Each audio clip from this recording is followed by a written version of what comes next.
Now we're ready to go.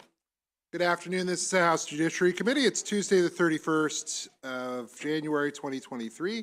Please set your electronic devices to vibrate and don't hold conversations in the committee room while the testimony is happening. We're going to hear from the bill sponsor and the sponsors panel. We'll hear from the bill sponsor for 3 minutes, members of the sponsor panel for 2 minutes. Members of the public will be able to view the live stream of this meeting, and it's available on the Maryland General Assembly's website. We are going to hear the bills in the following order. House Bill 117 from Delegate Steve Johnson, 145 from Delegate Fraser Hidalgo, Delegate 120, House Bill 126 from Delegate Pippi, House Bill 159, Delegate Attar, 164 is Delegate Crosby, 135 is Delegate as the Vice Chair, along with 131 is the Vice Chair, and 157 is the Vice Chair. So, why don't we begin with Delegate Johnson, please, and House Bill 117. I only see you. You're the only person signed up to testify. That's fine. Yes, Mr. Chair. In favor, and then we have someone opposed, and that's fine too. So we'll hear from you for 3 minutes and go right ahead. Thank you, Mr. Chairman, members of the Judiciary Committee. I'm Delegate Steve Johnson, here to present House Bill 117. This bill is the Certification of Police Officers Physical Agility Assessment Exemption. Last year we passed police reform, and in the police reform bill there was a physical agility test requirement. After speaking with some of my constituents, some other police officers, some chiefs, sheriffs, I wanted to make sure that in that bill we were fair to everyone. If you look on the bill at page 2 and 3, you will see how many different organizations this bill affects. And so I wanted a compromise that was fair. I know the intent of our bill last year was to make sure that police officers working the streets were in some type of physical shape. If there were any altercations, they would not have to resort to chokeholds and dangerous things of that nature. So, but I don't think the intent of the bill was to jeopardize folks' jobs that had put in a whole career in law enforcement and in all these other agencies at the final leg of their career to possibly lose their job if they could not pass a physical agility test that was sprung on them at the last minute. So I thought a fair compromise was to say that any officers with 20 or more years of service as a police officer and was hired before 2012.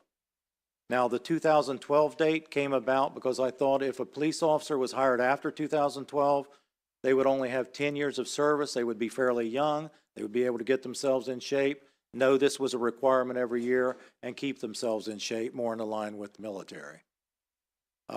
If they had been hired before 2012, then this bill will eventually sunset itself out. I thought that was a fair compromise, and I still think that's a fair compromise. And again, I don't think it was our intent with the bill we passed last year to jeopardize people's jobs. I spoke with police chiefs and sheriffs and asked them what would happen if they did not pass the required agility test. And they told me they would have to declare them unfit for duty and they would lose their jobs. Now, this also affects officers that could have injuries from the job, hip injuries, back injuries from a whole career of wearing a gun belt. And I don't know if you've ever worn one, but I have. And it's heavy and it's awkward and it's hard on your body. But we have officers that have injuries but are still productive officers. So I didn't think it was fair to spring this on them at the last minute. We have officers with 20 years or more of service, usually are detectives by then, shift sergeants, or cold case file detectives. They're really not usually walking the street and working the street at that time.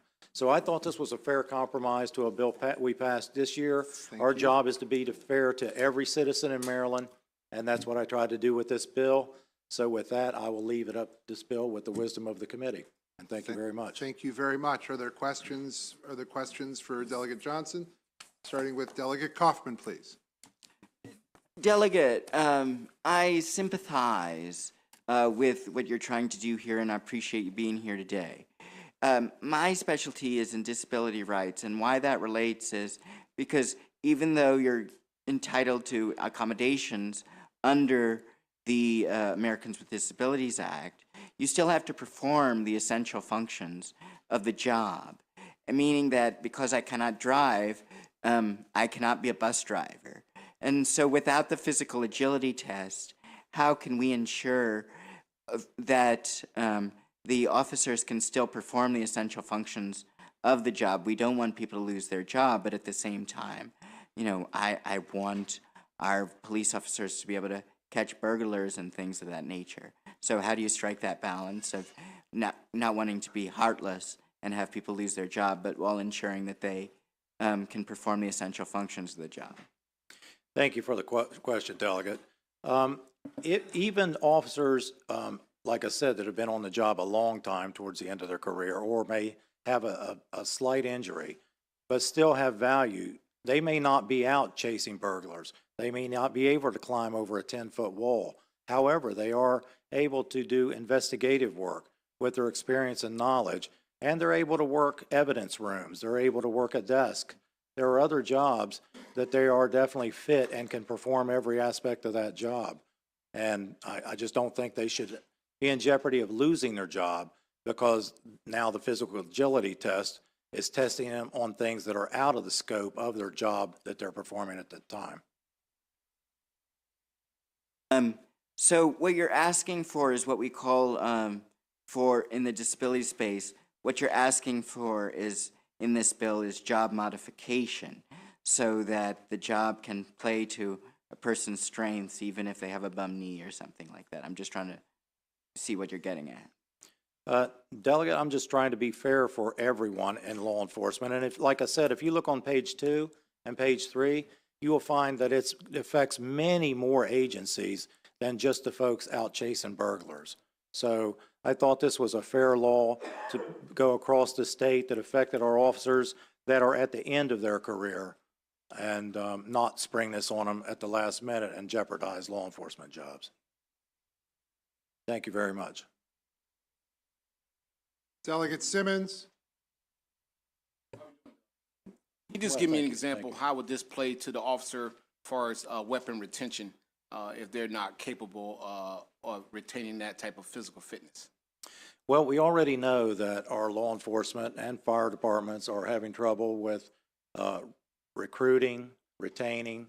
I think that the bill in its current status could jeopardize even more jobs and cause people to take early retirement and put us at an even more shortage, a bigger shortage of law enforcement officers that are out there protecting our communities, DNR, college, university, hospitals, because this bill is, like I said, on page 2 and 3, it affects much more than just our street officers. So this could possibly create a big shortfall, even more than we have today in our law enforcement community. My mic is down. Okay. Well, I'm speaking specifically to an officer who has to carry a weapon for the main part. So their physical fitness plays into them being able to protect that weapon in event of a physical altercation from someone taking it from them. How can you explain that and how that plays to your legislation? Well, like I said, the folks with 20 or more years in usually are not out there working the streets. There are situations, and there will be situations, where we do have some. But again, I didn't think it was fair to spring this on the folks that are at the very end of their career and possibly lose their job at the end of their career.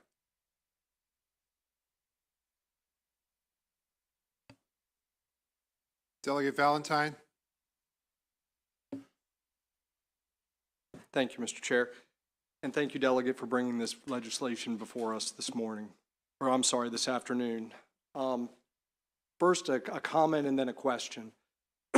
Speaking as one of those individuals who was not the same at the end of a 25-year career as I was opposed at 23 starting my career, and understanding how times do change, I liken this legislation, just looking at it, and this is the first I've seen it today, as kind of a grandfather clause to kind of capture those individuals who didn't know this was going to be an expectation and who may be 20 or 22 years into a career. So my question is, first, are the sheriffs and the chiefs association in the state favorable with this legislation? Because I don't see anything in the database yet.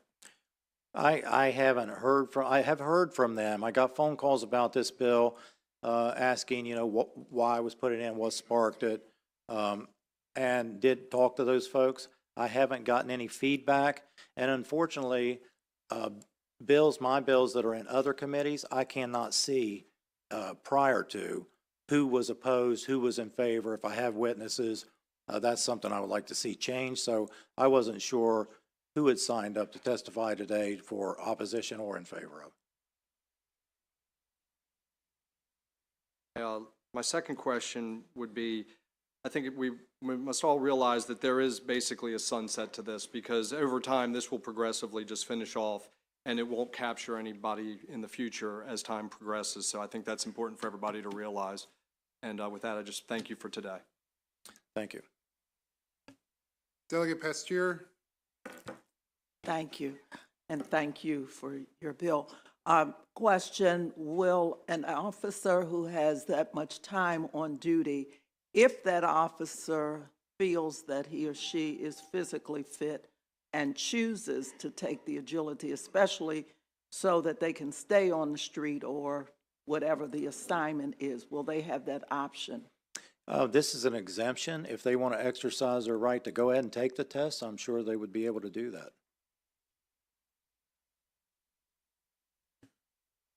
Further questions for the delegate? All right, seeing none, thank you very much. That'll conclude the testimony for House Bill 117. Thank you, Mr. Chairman. Thank you, committee. We'll hear now from Delegate Frazier Hidalgo on House Bill 145. He has, I have just the one. Chief Jones. Chief Jones, okay, that's fine. So we'll hear from them and go from there. 3 minutes for Delegate Frazier Hidalgo, and then we'll go 2 minutes for the police chief and take questions. So with that, Delegate Frazier Hidalgo for 3 minutes, please. Thank you, Mr. Chair, Mr. Vice Chair, and members of the committee. Thank you very much for hearing House Bill 145 today. This is a pretty simple bill. All it attempts to do is to throw a very wide net for police officer recruitment. As many of you know, it's not a secret that there has been a mass exodus of law enforcement professionals across the country. That is also the same when it comes to the state of Maryland and Montgomery County. You'll hear a little bit more about that from Chief Jones. And essentially what we are trying to accomplish is, as we hire police officers, we want to throw the widest possible net so we can get the best possible talent. The wider the net, the more potential recruits we have, the more that we can narrow down and make choices that are in the best interest of our community. So essentially what this bill does is it allows recruitment of qualified individuals that have been honorably discharged from the military. There is an amendment on it. I think it's a small amendment that allows for the National Guard and the reserves as well. But essentially it says is that if you are an honorably discharged military veteran, that you may apply. That doesn't mean you become a police officer. It just allows you to apply to become a police officer, whether you are a U.S. citizen or not. And essentially, as I mentioned, this is an opportunity to just throw the widest possible net. Just because you're not a U.S. citizen doesn't mean that you would not be an excellent police officer. Statistics show that for police departments around the country, that former military service is well sought after, and they, in most cases, make excellent police officers. There are several other states that already do this, to include Tennessee, Colorado, Vermont, and West Virginia have no citizenship requirements, and there's a lot more information on it. I'm happy to talk more about it with any questions that there may be. But again, that's what this bill is designed to do. And with that, I will pass it to my friend, Chief Marcus Jones from the Montgomery County Police Department, which for those of you who don't know, I had the honor of serving with back in, well, it was a long time ago. I'll leave it there. So good afternoon to members of the Judiciary Committee. Thank you for considering my testimony regarding this proposed legislation to update House Bill 0433 passed in 2019. I am Chief Marcus Jones with the Montgomery County Department of Police. I am testifying in favor of House Bill 0145, introduced this year by the Delegate Frazier Hidalgo. House Bill 0145 serves to expand the Freedom to Serve Act, House Bill 0433, by removing the latter portion of the provision that an honorably discharged military veteran who is a non-citizen can apply to become a Maryland police officer only when they are in the process of becoming a citizen. The Maryland Police Training and Standards Commission determines best practices regarding hiring qualifications. Over the decades, these requirements have evolved, reflecting social and cultural norms. And I just want to note that we know that law enforcement agencies can always adopt stricter hiring standards, but need to expand the standards set by the Training Commission. Adding the provision of needing to be in the process of becoming a U.S. citizen excluded a percentage of non-citizens from applying. House Bill 0145 seeks to rectify this provision. In addition to seeking patient candidates to provide quality customer service and listening skills, police agencies also emphasize candidates who mirror the community they will serve. Recruiting high-quality police candidates has been more difficult in recent years. Law enforcement agencies continue to experience these challenges in recruiting well-qualified individuals willing to serve their community as law enforcement officers. Most agencies, as you all know, have a 60% reduction in applicants since George Floyd. So thank you for allowing me to testify on this very important bill. Are there questions for the panel? Okay, Delegate Grammer? Thank you, Mr. Chair, and thanks for the bill. Good to see you. So we created this a couple years ago. I believe that we added the that you could become a law enforcement officer if you were an honorably discharged veteran, provided that you were under the citizenship application approval. So that, if I'm remembering properly, that expanded who we could add as a law enforcement officer. So what is if you are a permanent legal resident and you're an honorably discharged veteran, but you have not applied for citizenship or you're not in the process, what is your legal status? Like what position, but not applying for citizenship? Because the next step in that process, if you want to become a U.S. citizen, is to apply for citizenship. But as you probably well know, that process can be very, very long and very expensive, and not everybody is in a position to go through that application process, nor are they in a financial position to accept the financial requirements to go through that process. And so what the bill basically says is whether you're applying to be a U.S. citizen or not, it's really kind of irrelevant. What's relevant is that you have served your country honorably, you've been discharged honorably. And again, I think if you look at it from a recruiting perspective, Delegate, this just throws the widest possible net. I hope that helps and answers your question. And I agree with the sentiment, and I think someone who has served in the armed forces and they want to maybe follow that career path into local law enforcement, I thought that was a great idea. That's why I supported it.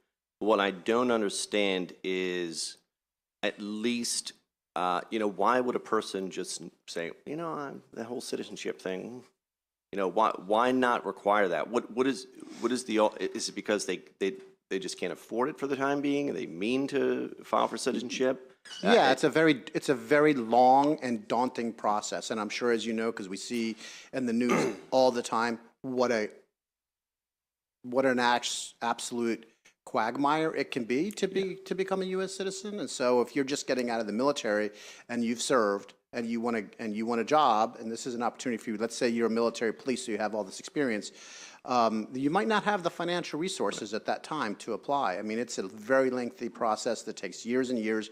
The application forms are over 20 pages long in and of themselves. So But under this bill, they never have to actually apply for citizenship. That's correct. Okay. All right, thank you.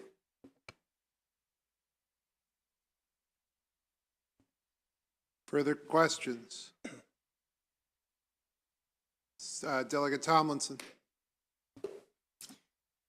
Thank you.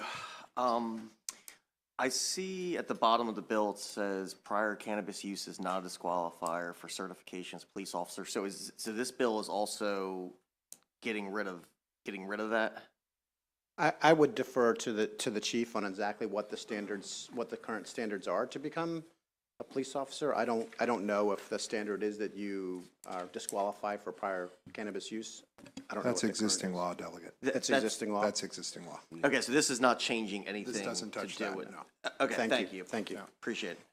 Yeah. And I again remind you that Colorado, Vermont, West Virginia, and Tennessee are all doing this. We're not the first. Any further questions? All right, thank you both very much. That concludes the testimony for House Bill 145. Thank you. Thank you.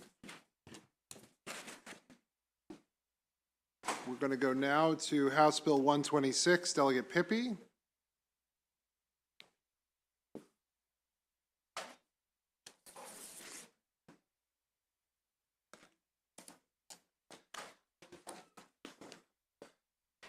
I don't have anybody oral, there's no oral testimony against that last bill. No problem. All right, so we're House Bill 126, okay, Lisa Jordan. I think Ms. Feinstein is not coming today, is that correct? That's correct. Okay, that's fine. So we've got everybody up there right now. 3 minutes for Delegate Pippy, 2 minutes for everybody else, and go right ahead. Thank you, Mr. Chairman. Chairman Clippinger, Vice Chair Moon, honorable members of the House Judiciary Committee. For the record, my name is Delegate Jesse Pippy, testifying on HB 126. For those of you that were not on the committee last year, this bill closes a loophole that left children vulnerable to sexual predators. In 2019, this committee increased penalties for the creation and possession of child pornography. However, visual surveillance with prurient intent of a minor was not included in that legislation. This bill increases the penalty from 1 year to 5 years for those who surveil a minor with prurient intent in a public or private place. Residence is currently not considered a private place under current law, so this bill changes that. Maryland courts have noted this loophole in several high-profile cases, which may be referred in subsequent testimony today. I want to thank Vice Chair Moon for his efforts last year in helping fine-tune this legislation in its current form. This exact bill passed this committee unanimously last year, passed the House unanimously last year, passed JPR unanimously, passed the Senate on second reader, and died on sine die because we ran out of time. I am happy to answer any questions that this committee has, and I look forward to a favorable report.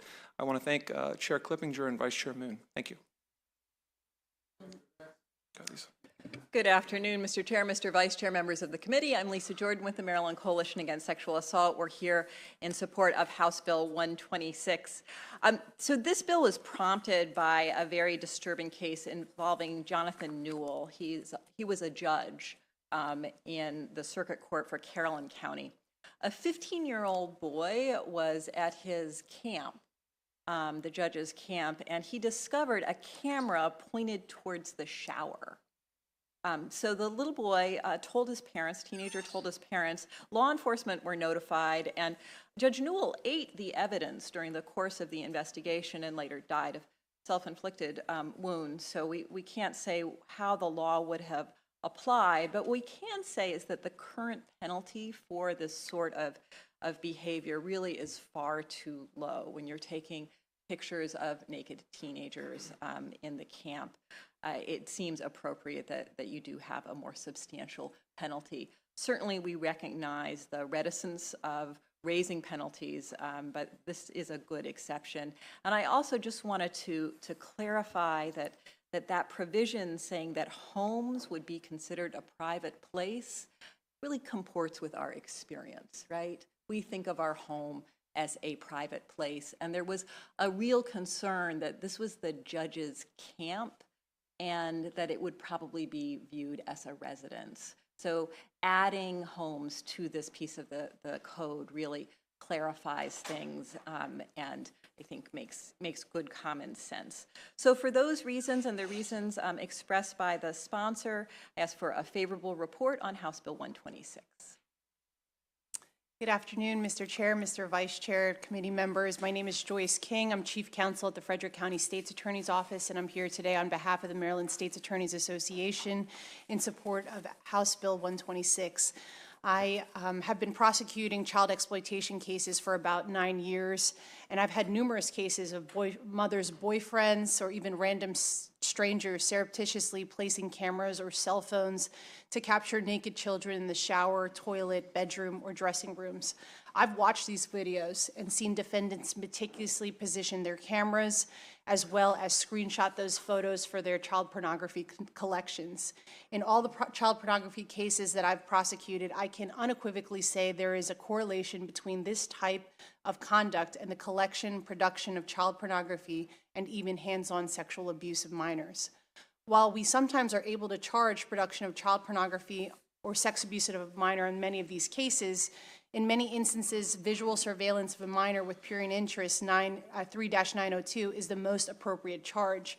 But as Ms. Jordan stated, a 1-year penalty is a gross injustice for the seriousness and predatory conduct of this nature. There is a great disparity in the penalties from the current 1-year misdemeanor of visual surveillance versus the 10-year production of child pornography charge. Even more concerning, in 2001, the D.C. Circuit had a case, United States versus Hilly, where the production of child pornography counts in that case were vacated, and the facts were that the defendant was surreptitiously recording children.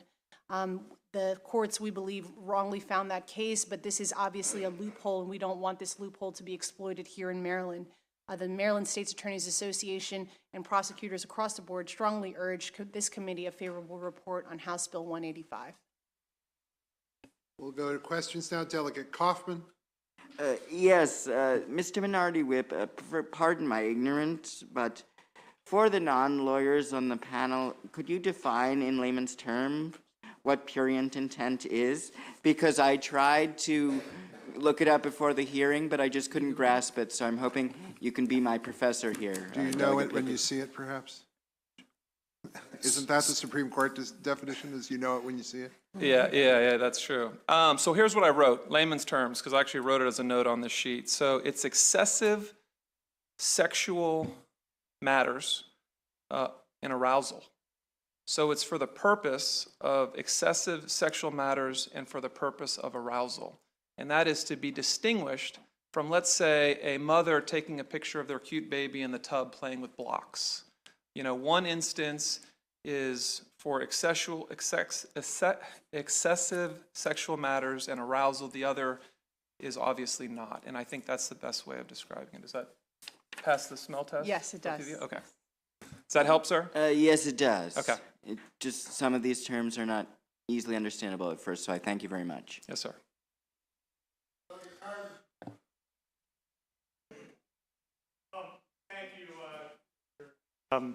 Thank you, Delegate, for bringing the bill, and thank you guys for your testimony.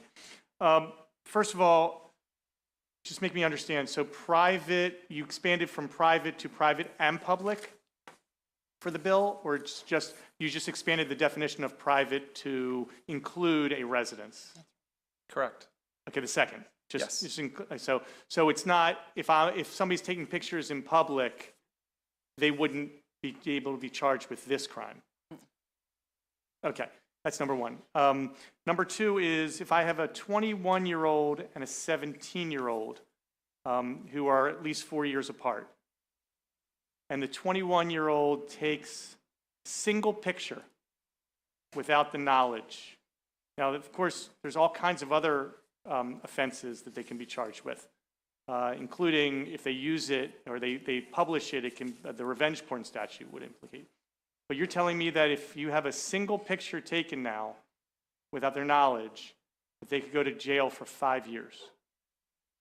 Is that correct, Ms. Jordan? Delegate Cardin, if there's prurient intent, Yes, that would be correct. And you're also quite correct to point out that on page 3 of the bill, in lines 20 through 26, it talks about the need to have people who are at least 4 years different in age. And that's a very deliberate echoing of the way we approach sex crimes in Maryland, where if you have 2 people who are within 4 years and they're having sex with one another, that is not a crime. This echoes that and says if these 2 young people are taking these pictures, even without consent, it's not falling under this part of the code. Because there's not necessarily prurient interest, or why? No, I believe it was a concern about the appropriateness of having a longer penalty for people who were so close in age, keeping in mind that one of But if one I of these have a people- if I have a 21-year-old and a 17-year-old that are having sex, and they are taking pictures of each other, and they know it, they know they're taking pictures of each other, this wouldn't apply. Correct. But if, let's just say that the 21-year-old, they were doing it and it was fun, and he was trying to, or she was trying to come up with a way to create some more excitement and did it without their knowledge, and is then charged. They break up, they find out that this picture was taken, this single picture. Now he goes from a possible exposure of a year to a possible exposure for 5 years because of the one picture he took without her knowledge, after he took 3,000 with her knowledge. Not only is that correct, but you're also very correct to say it's a potential exposure of up to 5 years, because as I'm sure the members of the committee know, sentences in Maryland aren't mandatory ranges the way they are in other states, but that situation might end up in a PBJ. It might end up in a very low-level sentence, and I certainly would defer to Ms. King to comment on what the probable outcome would be. But, you know, your job here at the General Assembly is to draw these lines, and really commend Delegate Pippy for drawing the lines that he has in this bill. Thank you. Yeah, just, Mr. Chair, and I really, the reason I mentioned Vice Chair Moon in this is that I know that one of the subcommittees of this committee worked very hard at crafting this language last year, and it was a long, painful, excruciating, good process that resulted in the legislation you see before you, and definitely incorporating some of the concerns that the good delegate from Baltimore County mentioned. So I really appreciate the hard work that this committee put together. You know, once you drop off a bill, it's your bill. And I appreciate that the committee worked hard to craft what we see here today. And so I just want to point that out. And I did just want to quickly respond to Delegate Cardin and echo Ms. Jordan's response, but also that in my 9 years of prosecuting these cases, that fact pattern has never come across my desk, nor would I prosecute it, so. Okay. Are there any other questions? Seeing none, we thank the 3 of you for being here today, and that concludes the testimony for House Bill 126. House Bill 159 is next, and that's Delegate Attar. Going to hear from Delegate Attar, Kevin Hayes, and Aaron Murphy, and then we have one person testifying in opposition. So we'll hear from Delegate Attar for 3 minutes, everybody else for 2. Delegate Attar, whenever you're ready. Thank you, Mr. Chair, Mr. Vice Chair, and honorable members of this committee. Just like the previous bill, I have to thank Mr. Vice Chair and Mr. Chair, because last year I filed this bill. It was not filed in its identical form, but this committee, in its infinite wisdom, worked very hard on it, amended it, and it was identical to the bill that I filed today. It passed the House of Delegates unanimously. So what this bill does is it includes straw purchases in the lists of exceptions for warrantless arrests. Currently, straw purchases are misdemeanors in Maryland.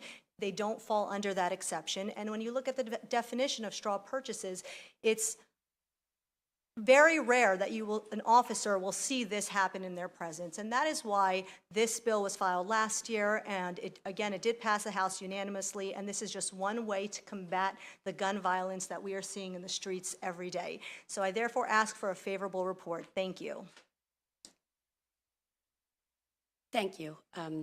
I wanted to introduce myself to Chair Clemenger, Vice Chair Moon, and the members of the committee. My name is Erin Murphy. I started as Director of Governmental Affairs for the Baltimore Police Department yesterday. So this is my first time in Annapolis. I'm sure I'll be seeing a lot of you. We did submit written remarks, but this is important to BPD. So I felt important that not only that I come down and introduce myself, but make sure that we offered support on behalf of the bill. Thank you. Good afternoon, Chairman and distinguished panel. My name is Massimiliano Poma, and I'm a major with the Baltimore City Sheriff's Office, representing the office and Sheriff Samuel Cogan. We are in favor of this bill, and because of the straw purchase is a huge issue that we could control. So we're here if anybody has any questions. There are questions for this panel. Delegate Cardin. Thank you, Mr. Chair, and thank you all very much for bringing the bill, and I look forward to hopefully voting on this bill as well. Ms. Murphy, it's great to see you here. And thank you very much. I've enjoyed working with you in the past. I look forward to working with you now. I do. Can you give me an example of what happens with a warrantless arrest where you might need to go in without a warrant and get something done right away, and why this is so important? Well, I can give an example of one that I've seen as working as a prosecutor with a straw purchase. I remember a police officer there was someone who had an illegal gun on the street, and he told the officer, that person sold the gun to me, and that person had the gun legally, and he sold it to him, but the officer couldn't do anything about it at that point, and that person went back to Virginia, disappeared. We never saw him again or heard from him again. But with this exception, the officer could have arrested that person on the spot, because it didn't occur in his presence, and it's a misdemeanor, but it would be listed as one of the exceptions. Thank you. Thank you.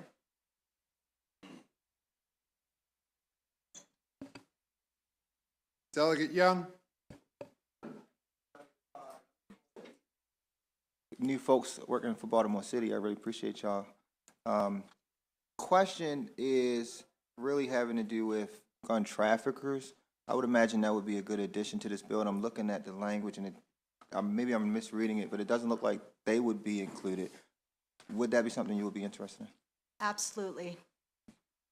Thank you. Are there other questions?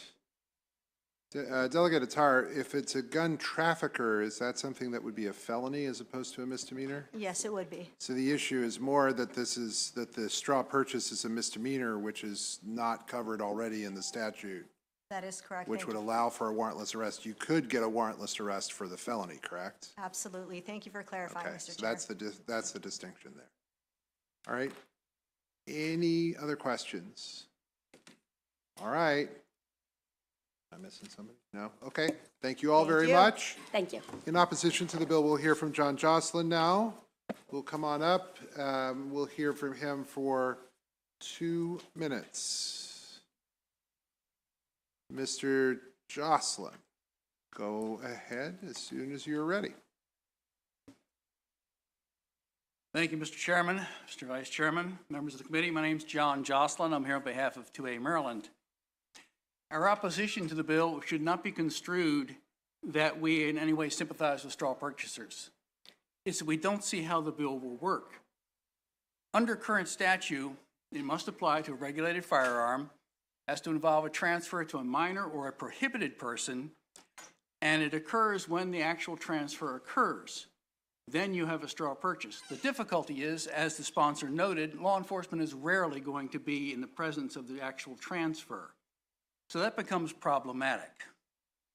How do you decide that it was really a transfer? Is it permanent or was it a loan? The Chow case revolved around the question of what's permanent, what's a loan. There are 562 FFLs in Maryland. Law enforcement can't watch them all.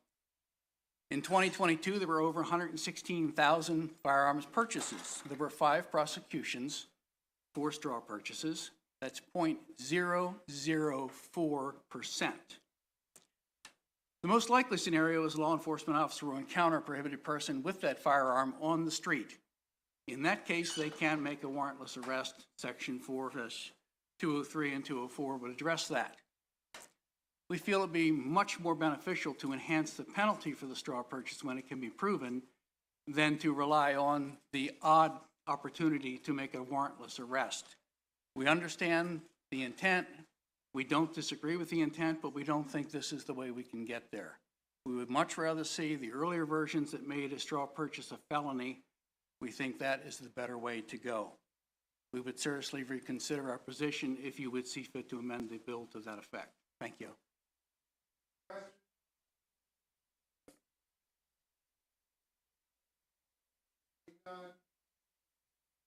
Thank you, Mr. Chairman. As always, you're a gracious host. Thank you. Well, that concludes the testimony for House Bill 159. We'll go to House Bill 164 now. House Bill 164 is Delegate Crosby, the Vice Chair of Economic Matters. We have virtual people testifying this time. The first panel is going to be Delegate Crosby, then Annie Kenny, and Christine Ricard. Then after that, we'll go to our virtual testifiers and go from there, including the new state's attorney in St. Mary's County. So with that, please, Delegate Crosby. Thank you, Mr. Chair. Good afternoon, Mr. Chair, Vice Chair, honorable members of the committee. For the record, Delegate Brian Crosby here to present House Bill 164, titled Sexual Offenses, Crime of Violence, and Lifetime Supervision. This bill was introduced last year, it was introduced and passed unanimously out of the Senate by my senator, Senator Bailey, and you did hear it in front of this committee. The bill is in direct response to multiple cases in Southern Maryland where people convicted of sexually abusing minors had sentences that were no longer on probation and then who reoffended and sexually abused minor children again. Under current law, sexual abuse of a minor is only considered a crime of violence if the minor is under 13 years old. These offenders are eligible for parole after serving at least 50% of their sentence. And when sexual abuse is committed against a minor of the age of 13, 14, or 15, it is then not considered a crime of violence. And so the offender is eligible for parole after only serving 25% of their sentence. This bill changes that, and it makes the sexual abuse of a minor a crime of violence when the minor is 13 years old and the offender is an adult, or when the minor is 14 or 15 and the offender is at least 21 years old. That means those offenders will not be eligible for parole until they've served at least 50% of their sentence. The bill only applies to cases where the offender had the custody or care of their victim. So that would be an example, a teacher, a coach, or a parent. And the bill does not cover statutory rape scenarios where the 21-year-old is dating a 15-year-old. That is something different and outside the purview of this bill. In addition, under current law, offenders who commit sexual abuse of a minor under the age of 12 are subjected to lifetime sexual offender supervision. And this bill would raise the required age by 1 year to 13. And then those offenders would be subjected to lifetime supervision for any interactions with children. Again, these offenders must be adults for the bill to apply. In addition, this bill stipulates that in cases where the minor victim is between 13 and 15 years old, the lifetime sexual offender supervision would only apply when the offender is 21 years or older, a key distinction. Lifetime does not mean lifetime, and that is something else I think that we should all be aware of. After 5 years, people who have been sentenced to lifetime sexual offender supervision have the ability to petition. At the moment, because our law only changed in 2014, every offender is actually still incarcerated, and therefore there have not been any petitions to date. And that was a question in last time's hearing. So again, this bill is in direct response to heinous crimes committed in St. Mary's County or Southern Maryland, and I've assembled a panel of expert witnesses, and I urge the committee for a favorable report. Ms. Kenny, if you'd like to begin, please. Hi, my name is Annie Kenny, and I am a mother to 3 daughters from St. Mary's County. Several years ago, I discovered that my now ex-husband was abusing our oldest daughter. He was indicted on felony child sex abuse charges and is a Tier 3 registered sex offender for life. Even after his conviction, he attempted to gain unmonitored access to minors. He was messaging children on social media. He was using visitation time that he was granted to be alone with our daughters. And we were shocked to find out that even though he was on the registry, none of the things that he was doing were against the law. We ended up being able to put some restrictions on his behavior because we saw what was going to happen, and we got his probation modified to stipulate that he was not allowed to have any unsupervised access with minors, which in our heads helped by some time of safety. But again, the probationary period was only 5 years. And at the time that we did this, he would have only have had 3 years left on his probation. And then after that, it would have become legal again for him to be alone with children. Unfortunately, even with these stipulations, he reoffended. He molested a 6 and a 10-year-old girl. He has since been convicted, and he was sentenced to the maximum penalty of the one specific charge that he was convicted of, which carries a sentence of 10 years.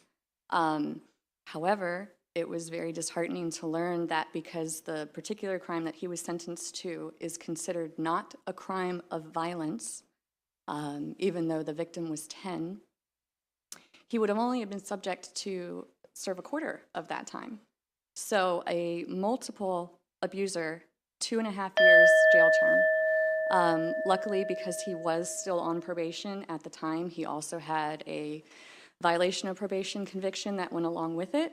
So hopefully we're looking at 6 to 8 years, but the disparity was significant between probation or not. Thank you.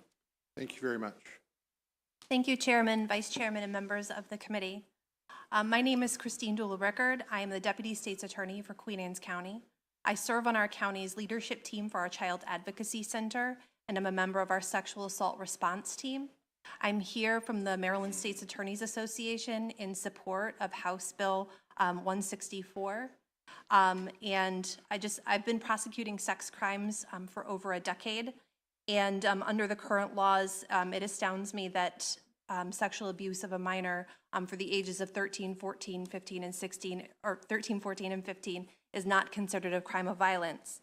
Sexual abuse of a minor inherently is a crime of violence. Any crime perpetrated on a child sexually is a crime of violence. But the nature of these particular crimes is the relationship between the offender and the child. When you look at someone's home, that is a place of safety. Family is a place of safety. These people are responsible for the safety of the child. And when that relationship is violated in a violent way by such a special person, it is only a crime of violence. The physical imprints of these crimes will fade and disappear, but psychologically they do not go away. Thank you very much. Delegate, would you prefer, I know there are 3 other people testifying from different states' attorneys' offices. Would you prefer that we just go through those witnesses now since they're already on the screen? We can go ahead and do that. Yes, thank you, Mr. Chair. Go from there. All right. We will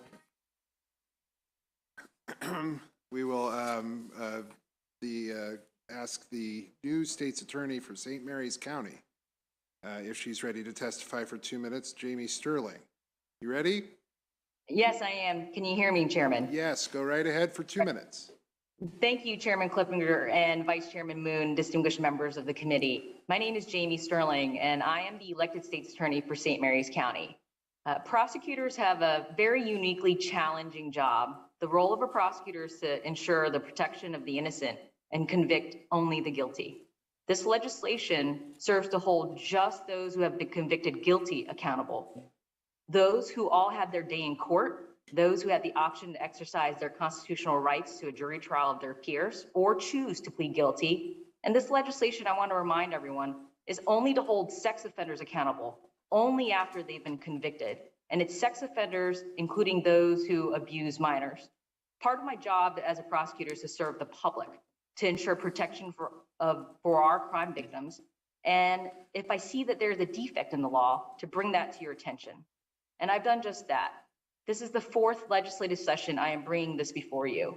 In the previous 3 years, you have respectfully asked the sponsors to amend the language to make the legislation more restrictive. Each year, the changes have narrowed in scope. Originally, our goal was to protect all the children and to have the lifetime supervision equivalent for each of the tiers. After the 3 previous revisions, today we're simply asking you to protect the victims regardless of their age, if they're 11, 12, or 13, to categorize those sexual abuse committed against them as a violent crime and to hold their abusers to the same provisions of supervision as to younger victims. This legislation is an iteration of a bill stemming from that sex abuse of a minor case that I personally prosecuted. Ms. Kenny is there, and she's the mother of the child victim, which stemmed our initial investigation into seeking this now revision before you. Ms. Kenny is in a very unique circumstance. She was very brave in her report, but it was also because her child was very brave. And that is very rare in instances. We don't always have cases where everyone reports as early as they did, and we were able to hold a conviction. So I just want to reiterate that this is only for cases after someone was convicted. And I ask for a favorable report. Thank you. Thank you. Ms. Marsh? Good afternoon, Mr. Chairman, Mr. Vice Chair, and members of the committee. My name is Catherine Marsh. I'm a career special victims prosecutor and testifying on behalf of the Maryland States Attorneys Association. And I urge a favorable return for this bill. One victim of child sex abuse stated, "I have to relive the crime over and over and can never escape the crime scene." Imagine being 13 or 14 years old, looking in the mirror and seeing a crime scene. Imagine looking in the mirror, seeing a crime scene, and being told that the abuse you suffered at the hands of someone who had care and custody of you was not a crime of violence. Now imagine being told that the person who abused you and was convicted will be treated by the parole board as the exact same as someone who pushed someone in a grocery store or got involved in a fist fight. Robbery without a weapon is the forceful taking of property of another and is considered a crime of violence. So if someone forcefully takes my purse as I'm walking down the street, they will be convicted of a crime of violence. But someone taking the innocence of a child, sexually abusing a child they're responsible for, is not a crime of violence if that child is 13 or older. This bill is very narrowly tailored to better protect children under the age of 16 who are sexually abused by someone who holds a position of trust over them. With regard to lifetime supervision, I truly believe this should be called risk-based supervision. As you've heard, a perpetrator who is convicted is eligible to request to come off of supervision after 5 years and every year thereafter. If they request to come off, an evaluation, a risk assessment is conducted by an expert in the field. And if the judge determines that that perpetrator is no longer a risk to the community, they will be removed from lifetime supervision. This bill has nothing to do with the sex offender registry and is not impacting it in any way. I urge a favorable return for this bill. All right, and then lastly, Ms. Sowles. We can't hear you. Hold on. Can we make sure that she's not muted? Try again. Can you hear me now? Now I can. Go ahead. Okay. 2 minutes. Thank you. Good afternoon, Mr. Chairperson, Vice Chairperson, and to the honorable members of this committee, Thank you for having me here today. My name is Ashley Sowles. I'm an assistant state's attorney in St. Mary's County, where I currently serve as one of the special victims prosecutors. I have served previously in Charles County, Prince George's County, as well as Calvert County. I'm asking for a favorable report on House Bill 164. Last year, I prosecuted a case in Charles County involving a 17-year-old female. She went to live with her biological father in his home when she was 13 years old. She was raped repeatedly over the course of the next 3 years until she was able to obtain tangible evidence of her abuse. Her father had been accused of rape multiple times, but was never convicted. She waited through COVID shutdowns and COVID backlogs with the court system to have her day in court. And she appeared and she testified in front of strangers about the abuse that she endured for years. We were successful in obtaining a conviction for the sexual abuse of a minor. At sentencing, after hearing all of the testimony and reviewing all of the evidence from that trial, the judge mistakenly checked the box on the probation order to place the defendant on lifetime sex offender supervision. And it was at that time that I then had to explain to my victim, as well as the court, that because my victim was not under the age of 12 at the time of her abuse, The defendant, her father, could not be placed on supervision for life. Additionally, I had to explain to my victim that because of her age at the time of the abuse, it was not considered a crime of violence. As a result, her father would be eligible for parole after serving a quarter of his sentence. Putting that into perspective, a man that raped his 13-year-old daughter over and over and over again will be afforded the exact same parole privileges as a person that steals someone's iPhone 14 Pro Max. Again, I am asking for a favorable report on House Bill 164. Thank you all. Questions from the committee? Delegate Cardin? Bill, and your witness's compelling testimony. My question is really about, and maybe this is for one of the prosecutors to talk about, when you have somebody who is a good risk to actually not be a reoffender. So it happens to be somebody who's maybe a one-time and made a mistake, realized, and has been penalized, went to jail, whatever they did, and their life and the life of their children are going to be upended because of the perhaps lifetime requirement that they're going to have to face, even though they are a good risk. Is there a way to deal with the fact that for reoffenders, this should definitely be the case, but for people who clearly are not going to be because of the punishments they're given, that they should be able to have a way to avert this decree? If I can take that, and then I might defer to Ms. Marsh to kind of answer the more technical aspects of it. What I would say, Delegate, thank you for the question. My answer to that would be, in instances like these, it's very difficult for the state to assume that it's something like, I would classify as a mistake, because these are convictions of sexual assault and sexual abuse of minors. So it includes penetration and other things that I would classify as something much greater than a mistake. Additionally, there are instances where you can come back up for reconsideration, so to speak. I can let Ms. Marsh kind of categorize those things. But again, because this is only after a conviction, and these convictions are very difficult to obtain, I understand what you're saying is your concern, but I would just say that it's more than a mistake. It's certainly an act where someone was convicted. So Ms. Marsh, can you clarify the 5-year, I think it's within 5 years? Sure. If we're talking on the technical aspect with regard to lifetime supervision, first I want to be clear the difference between supervision and registration. Sometimes it sounds a little confusing because we use the same terms. The sex offender registry is where some of those other components about having to be on a public record, registering your social media, your phone, those come under the registry and are not impacted by this bill at all. Supervision is like parole and probation.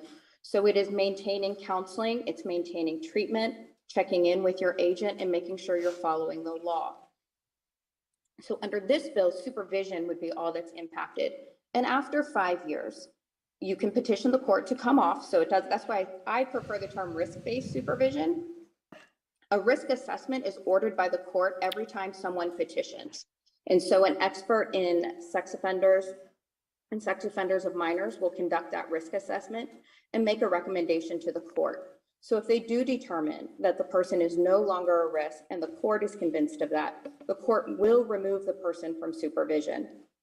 If the court is not convinced, they remain on supervision, and at that point, the person can petition to come off every single year thereafter. New updated risk assessments are done. They go back before the court, they get their day in court, and as soon as they are no longer determined a risk to the community, they will be removed from the supervision. So I hope that answers your question that yes, this would not be a lifetime supervision for everyone, and certainly not for anybody who's no longer deemed a risk. Delegate Cardin, I think in a second I'll let Ms. Kinney speak, but all we're trying to do here is set up some guardrails to protect the individuals, like they said. So at the risk of sounding argumentative, I just want to point out that I can assure you there's no relief for the victims after 5 years. My middle daughter, who did not, wasn't capable of going through with the conviction process, At 10 years old, she was cutting herself. At 11 years old was her first psychiatric hospital stay. At 12, she spent 3 weeks of her summer vacation in a psychiatric hospital. She's on an antipsychotic medication. I've spent tens of thousands of dollars. I am not very optimistic that she will ever live a life that isn't full of pain. And I understand the idea of not wanting to, cause any undue harm or difficulty for somebody that we consider not deserving of it. But the victims of these crimes are so impacted forever that if there's anything we can do to prevent one more, we should be doing it.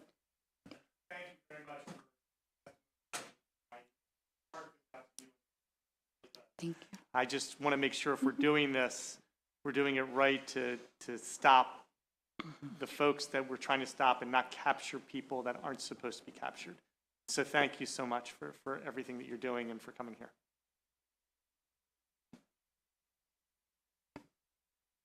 Any other questions?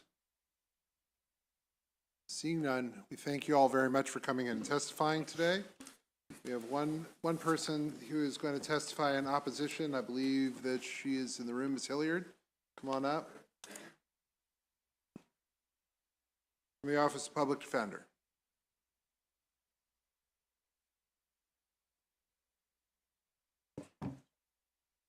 Good afternoon, Chairman, Vice Chair, members of the committee. Elizabeth Hilliard with the Maryland Office of the Public Defender. I don't want to harp on the information that we've included in our written testimony. I will just briefly iterate the points that the Maryland Office of the Public Defender raises in opposition to any expansion of the definition of crimes of violence or any crimes which may be considered for a lifetime sex offense registry. First, when we categorize something as a crime of violence, it mandates that someone must serve 50% of their time before they are parole eligible, thus increasing the amount of time that any person convicted under this provision would be serving in prison. We ask, and we think it is important, to continue to allow the Parole Commission to be allowed to make that decision. The Parole Commission is certainly able to consider repeat offenders and the prior history when they determine whether someone should be released on parole or not. Second, anytime that someone is subject to a lifetime sex offense registry, it drastically impacts their life. In no way are we trying to undermine or diminish the impact of the victims of these crimes, but we also know that the sex offense registry does not improve recidivation rates, and it instead creates burdens that work against someone improving, rehabilitating, and successfully reintegrating into communities. Thank you, and for those reasons, we ask for an unfavorable report on this bill. Questions for this panel? Delegate Cardin. Just very quickly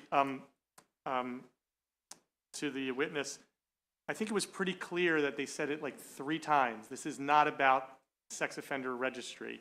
This is about and I'm going to read it from the bill. It looks like it's the lifetime sex offender supervision, which then they can appeal to the board in order to have it removed after a number of years if they prove that they are no longer a risk to the community.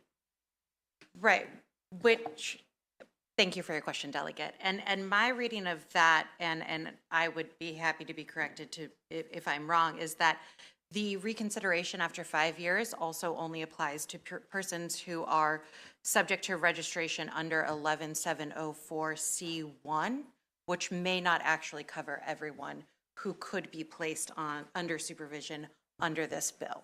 So there is a gap in which someone could be placed on the sex offender registry or supervision for a lifetime and not able to apply for relief after 5 years. And I apologize if I misunderstood that, but that was my reading of the bill.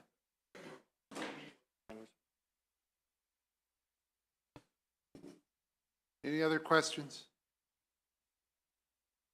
All right, seeing none, thank you very much. That concludes the testimony for House Bill 164. We're going to go now to the Vice Chair with 3 bills, starting with House Bill 135. But before we do that, we'll give him a chance to get up there. Let's see if the pages are here. The pages are here. So I'd like the pages to please come up to the table, to the witness table. No, really. You have to go up to the witness table. All of you need to go up to the witness table. Are you, if you're a witness to the next bill, we'll be with you in a moment. We're going to hear from the pages really quickly, and then we're going to do that. All right? So we'll give the vice chair a second to make sure he's got everything ready to go. Would you please introduce yourself? You don't have to touch it. Don't touch it. Don't touch it. It's good. Oh, don't touch it? No, you're fine. Just Okay. introduce yourself. My name is Kelly Bokum. I'm from North Hagerstown High School. I'm a senior in the IB program. All right, please. My name is Mackenzie Jennings. I'm from Merville in Baltimore City High School. Oh, good. All right, we like that. My name is Comfort. I go to Bowie High School in Prince George's County. Fantastic. Now you have to change for the other people and let them sit down. All right. All right. Please again. Hi, my name is Catherine Harris, and I'm a student at Long Ridge High School in Howard County. All right, great. I'm Molly Martin, a senior at Havre de Grace High School in Harford County. Havre de Grace. I'm Gavin McIntyre. I go to Washington High School in Somerset County. Somerset County, all right. I'm Ben Darasavi. I go to Leonardtown High School in St. Mary's County. St. Mary's County. There was your delegate, I think, just a moment ago. And who else has it? Hello, I'm Maya Djorkovic. I go to Eastern Technical High School in Baltimore County. Fantastic. I'm Yoni Kidorf. I go to Beth DeFilla in Baltimore County. All right. I'm Vernon Stover. I go to North Point High School in Charles County. All right. Does anybody have any questions for the, you have, all right. All right. Thank you all for being here today. We hope you're getting something out of it. We won't torture you with questions. We'll wait for the next panel. Thank you all very much. Thanks for coming and being a page here today. For some reason, the pages only really come to the Judiciary Committee. I haven't figured out why that is yet. I have to figure that out. Is it because of me? Oh, I don't know about that. All right, so the vice chair now with 3 consecutive bills. We'll start with House Bill 135. There's 2 other people who were going to testify in favor, one who was testifying with amendment. That's Mr. Carr. And that's you. Okay, so we'll wait with that. So Michelle Hall and Harold Morris, we'll hear from you first. Go ahead. And we'll have you, Michelle's going to be virtual. We'll hear from the vice chair for 3 minutes, and we'll hear from Mr. Morris for 2. Then we'll hear separately from Mr. Carr. Then we'll hear from 3 people signed up to testify in person in opposition. The vice chair, please. Thank you, Mr. Chair, colleagues. House Bill 135 is the first of 3 bills today that I believe are efforts to modernize what are now outdated parts of the Maryland Code. House Bill 135 in particular asks a question whether mandatory minimum prison sentences are appropriate for marijuana after the voter legalization and the legislation we're likely to take up this session about licensing business entities. So to be clear, the legalization bill, the new one that we already passed, has, I believe, up to 3 years prison for dealing marijuana in a post-legalization world. But we did leave some other things on the books as we did this last year. And I want to flag 2 items that were of concern to me. And let me be clear once again, my goal is to strip the mandatory minimum sentences out of here. I put my best judgment as to what a fair temporary replacement number would be for these sentences and whether they should be classified as misdemeanor or felony.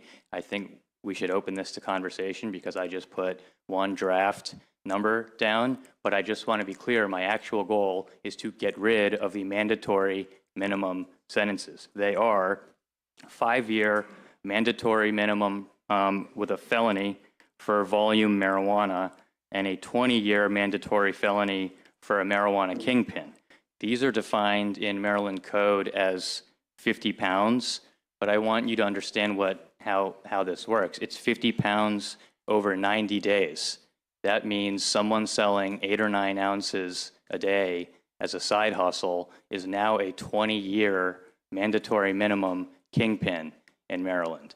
And I can guarantee you, we'll see what happens with the bill this week, but I've been flogging in our marijuana commission that the number of licenses we issue is very much going to be related to the number of illegal sales that continue in Maryland. There are 2 dispensaries probably in Garrett County and on the shore, and I think they're all going to be next to Ocean City. So if you just don't happen to live near there, in the legal world that we now live in, you are going to see people legally buying marijuana and reselling it, and there's a policy question about what we do for that. If they're doing guns and other things with it, there are penalties for that.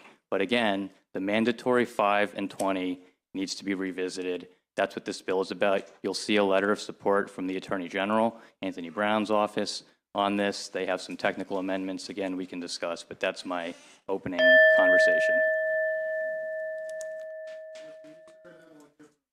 We're going to hear from you and then from Ms. Hall virtually, so go ahead. Good afternoon, Chair Klobuchar and members. My name is Harold J. Morris, Jr. I am testifying on behalf of myself and family today in strong support of House Bill 135. I want to thank Delegate Moon for bringing this important bill to this body.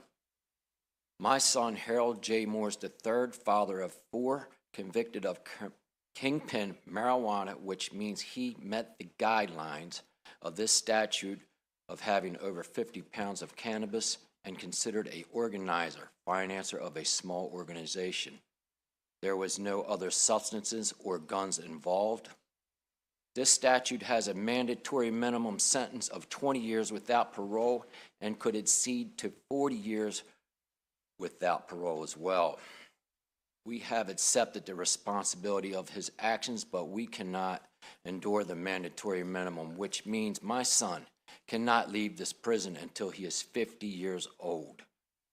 I understand that the lawmakers want to regulate cannabis and keep it safe from toxins and harmful substances that may encounter during processing.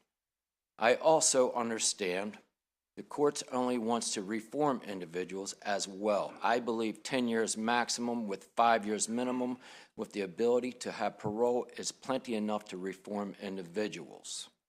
My son has already served 4 years in ECI, which he has been classified by his sentence, not by his nonviolent crime, which put him in a population of violent criminals. Reform is key here. 20 years to 40 years for a nonviolent crime doesn't reform. It's more like a life sentence. Really, what's left to this cruel punishment of malnourishment lifestyle? 10 years, 20 years, if he's lucky, and no direction to move forward. Please open your mind to reform, not punishment. Sincerely and deeply humbled to this committee. God bless you all. Harold J. Morris, Jr. and family. Thank you. Now, Ms. Hall, please, for 2 minutes. You're going to need to unmute. There you go. Go ahead for 2 minutes. Thank you. Good afternoon, Mr. Chair, Mr. Vice Chair, and members of the committee. Again, my name is Michelle Hall. I'm an attorney with the Office of the Public Defender, and we also request a favorable report for HB 135. I would really echo everything that Delegate Moon already said, that this bill is a direct response to the legalization of cannabis and a reconsideration of the appropriate criminal penalties in light of legalization and the coming economic market for cannabis. In addition to reducing the maximum penalties and getting rid of the mandatory minimums, which we think is important, this also recognizes that there's a difference between cannabis, which is reflected through legalization, and the other controlled substances that are in the statute: cocaine, PCP, fentanyl, and heroin. They just aren't in the same position as how we currently treat cannabis. We would also suggest, and Delegate Moon open the door to this in terms of the appropriate time, and we do believe that 5 years maximum for the 50 pounds should actually be reduced to a 4-year maximum penalty. That would make it equivalent with the possession with intent to distribute penalties, and so we would offer that as a friendly amendment.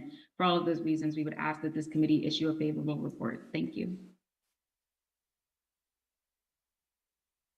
Okay, are there questions for this panel? Delegate Cardin. Thank you, Mr. Chairman. Thank you, Delegate Moon, and to your witnesses for their compelling testimony.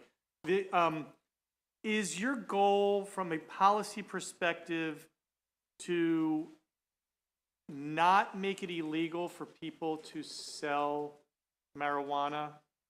Eventually, is to not make it illegal for people to sell in the secondary market? Is that the goal? I would say I don't see how we get there from that bill, if that's what you're suggesting. But no, I don't think so. This is strictly about the inappropriateness about mandatory minimum prison sentences for a activity that we are now going to license people to do exactly the same thing. I just, as a matter of policy, I find that preposterous. So if we have, right now, it's perfectly legal for a doctor to, perform surgery on a patient with consent from the patient. But it's not legal if you or I went and practiced that same art on somebody, we could get put in jail for a long time, right? So to be clear, I just swapped the mandatory minimums in the current law out with just some guesstimation of what could fly quickly with this group. And so for the, and I don't know, I'm just meeting some of you all, so I hope I guessed right. But, for the 50-pound kingpin, and that, that's someone paying for 8 or 9 ounces of marijuana a day. We're not talking big numbers here because this is a 90-day period in which they're counting this. I said 20 to 40 with a 20-year mandatory is outrageous. Max 10 felony. I think that's still going to be an outrageous scenario, but I certainly don't think a mandatory 20 makes any sense where we're headed. So I just swapped in some numbers that keep it also illegal, just not these ridiculous zone of illegal sentences that are contemplated in current law. As somebody who happens to have issues with mandatory minimums, I appreciate that. I'm just trying to figure out, the long-term game. We have to make sure that we're not creating or helping to create a secondary market or underground economy. That's my concern. Delegate Boucher. Thank you, Delegate Moon, for proposing this. I see that in the testimony, the Attorney General's office supports this with amendments. Could you elaborate on the potential amendments? Sure. So one of them relates to the fact that this volume dealer and kingpin stuff, it lists out many types of drugs. It's 50 pounds of marijuana and this amount of heroin and this amount of whatever else. And in the edits we make, we say we create a maximum sentence. And the Attorney General's office has flagged that we may want to correct the lack of a maximum sentence on the other drugs currently in code. I think they're saying if you're doing this sort of housekeeping, here's a couple things you should look at. Now that's one bit of it. On the more substantive and to the point of the bill, they did flag this question about merger and lesser included crimes, which I guess, for lawyers that might be clearer, but there are multiple potentially overlapping crimes here. You might be a volume dealer, you might also be a kingpin, you might also be possession with intent, and ordinarily you could or could not charge these all as separate crimes with stacking penalties depending on what it is. And they're flagging this as a possible issue here, noting that some of the other cannabis-related crimes on the books might have bigger penalties than what's contemplated here. I would just put a pin in that and say if they're correct, then we probably do want to flag this before we, in an amendment if we go forward. But I actually want to verify that because I took a quick poke at the code myself, and I think what they're talking about might be narcotic, and I think that's defined as coca-based stuff in the law. But again, I have to double check all this. Thank you for that explanation. Delegate Grammer, then Delegate Conaway. Thank you, Mr. Chair.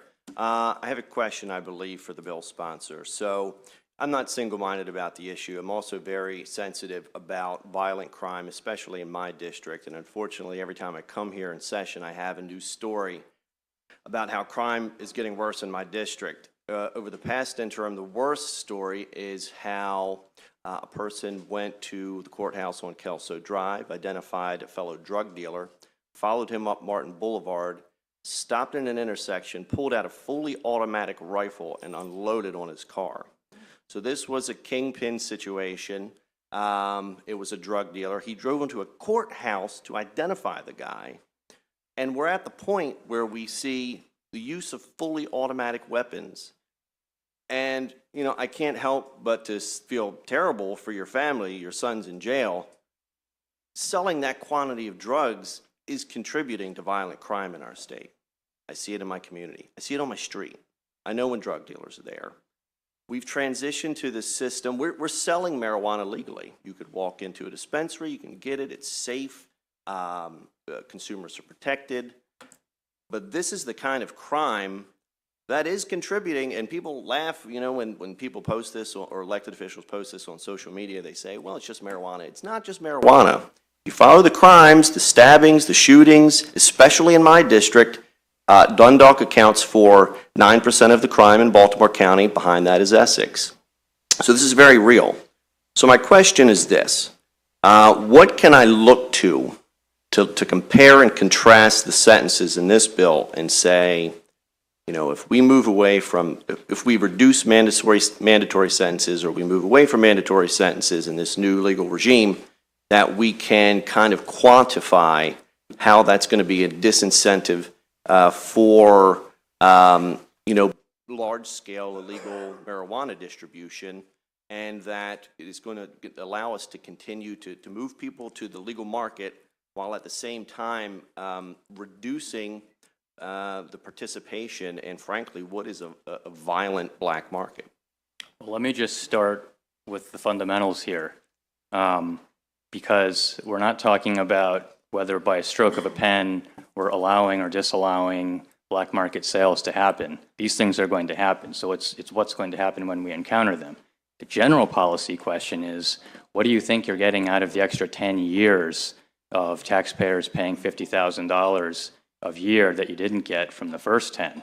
I mean, that's been the subject and frame of many a bill we've worked on. That's why I say, look at the plain text of what I'm proposing here.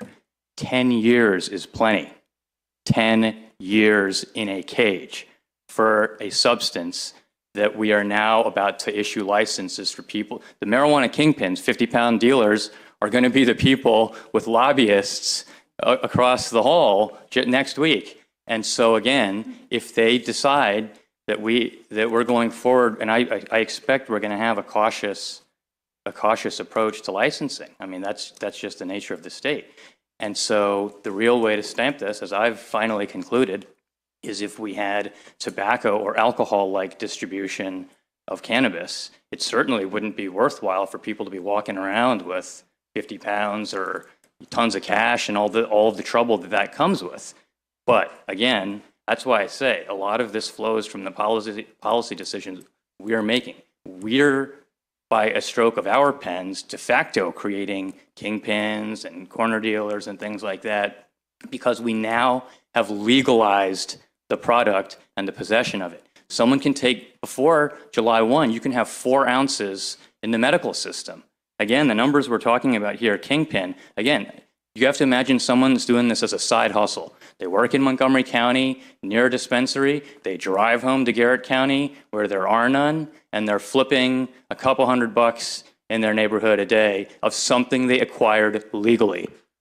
But Delegate, 8 or 9 ounces a day up to 50 pounds is not a small amount of marijuana. And 10 years is plenty. I get the irony that the licensing, the access questions, I understand it 100%, but it almost feels as if we need to first and foremost focus on those kind of questions, making sure it's accessible. Look, people are going to sell drugs illegally regardless. And I really struggle to see, these kingpins aren't going to go away. and these are the bad guys. So if you have anything that can point me to states that have tweaked these large-scale criminal sentences to a positive effect, I'd really like to take a look at it. Thanks. And just final thought I'd leave you with. You really have to sit comfortably with these people getting more time than violent criminals. I mean, I think the mandatory we have on walking around with an illegal loaded handgun is 5. So, I mean, just, stack the numbers together. There are a lot of policy questions there. If you want to talk about the drug dealer loophole, I mean, there's room to talk there. But thank you. Thank you, Mr. Chairman. Thank you, Delegate and witness, for coming in today. Delegate Moon, I was wondering, when you're talking about this 50 pounds, and you're talking about the pipeline, how you would get to the 50 pounds, do you know how are we going to bring this commodity from the grower? Is it going to come in from the grower in 50-pound bales like hay, or 100-pound bales, that type of? I mean, I can only talk about this generally. There's been some discussion in prior meetings that we have an existing problem, as all states do, that have opened some legal mechanism where you have diverted supply. People are purchasing legally and reselling it. Again, you have to decide what seriousness level you want to, attribute to that sort of behavior. Again, absent firearms or something like that, all they've been caught with is the possession with intent or something like that. What I'm trying to get to is, if a person makes their purchase between the wholesaler and the retailer, they might have to buy 50 pounds or 100 pounds, just the same as a person might have to buy 20 cases of liquor. So what I'm saying, I'm in agreement with you that the time doesn't seem to fit the interception between the wholesaler and the retailer. And I was wondering, from the grower to the wholesaler, is the product taxed? Well, we haven't seen the details of that outlined yet. I think any day now we should see what this is going to look like. But again, I mean, look, I think there's a felony for bringing unstamped cigarettes into Maryland from another state. So even in the existing legal things, you're seeing some level of criminality to unlicensed activity. They're just not as severe as what we're about to allow here. Again, I think 10 years is plenty. Thank you very much. Are there further questions for the panel? Delegate Crutchfield. Thank you, Mr. Chair. As I sit here and listen, the only thing that comes to mind for me is mass incarceration, and in particular, of Black men in this state, and what we do and how we are not finding effective ways to deal with that. And so my question is not so much to you, Vice Chair, but I think to our wonderful OPD representative, Ms. Hall. And that is this a start, Ms. Hall? Does this help? Does this try to at least go to where the real issues are, which to me, again, is mass incarceration, and in particular of our African-American men? Certainly, thank you for that question. This is a start, and this does begin, I think, to chip away at the concerns that we have with mass incarceration in the system that we built in the state of the over-incarceration of Black men. And I think, as Delegate Moon has pointed out, the hypocrisy of creating this legal market, but having you being able to be sentenced the same as if you have cocaine or fentanyl or heroin or any of these other drugs that we simply have not taken the same position on as cannabis. So I do think that this reduction of penalties is a good start and is an important start. Certainly, there's a lot of work that is going to go into what legal cannabis looks like in this state, and changing this in other parts of the criminal code, along with the economic steps that we're taking, are important to do all at the same time, because without it, we're kind of creating a two-tiered system in which people can still be prosecuted, incarcerated, and penalized, while we're able to go to the dispensary at Ocean City, the dispensary down the street, and have people in cages for that same exact behavior. So this is an important step to take. Thank you. Thank you very much, Ms. Hall. And again, thank you very much, Vice Chair, for your bill. All right, are there further questions for this panel? See, Delegate Tomlinson. Thank you. Delegate Moon, have you, I don't think anyone's here, but I see the testimony from the Maryland Chiefs and Sheriffs Associations. Do you have any response to their testimony? I think you heard most of it here. I think some of them are out behind me and will likely testify. And so again, this is not, the scheme here is not to make this legal. The exact same enforcement, stops, policing, prosecution would happen. It's just when you're handing down a sentence for someone caught with this volume, the simple question is, what's the appropriate amount of time in a cage? How many years in a cage does that person need for 50 pounds of marijuana? And again, we're not talking about going to 0. We're talking about going from a mandatory 20 years for something we're about to license businesses into existence to 10, which again, I had people before this hearing, my friends call me and say, why are you putting in a bill that's making this legal thing that you've been working on a 10-year prison penalty? And that's why I said I tried to be mindful already of what the folks behind me are going to say and bake it in. I don't want 10 years on that. I will be honest, Delegate Cardin. That's what I would say about that aspect. I think 10 years is high, but that's the bill in front of you. Let's be reasonable here. All right, thank you. There questions for the panel? Seeing none, thank you all very much for being here today. We're now going to hear from one person testifying favorable with amendments, and that is Rusty Carr. And he's here, that's fine. So we'll let him testify. We're going to hear from him for 2 minutes, take questions, and then we'll go to those people in opposition. Mr. Carr, please, for 2 minutes.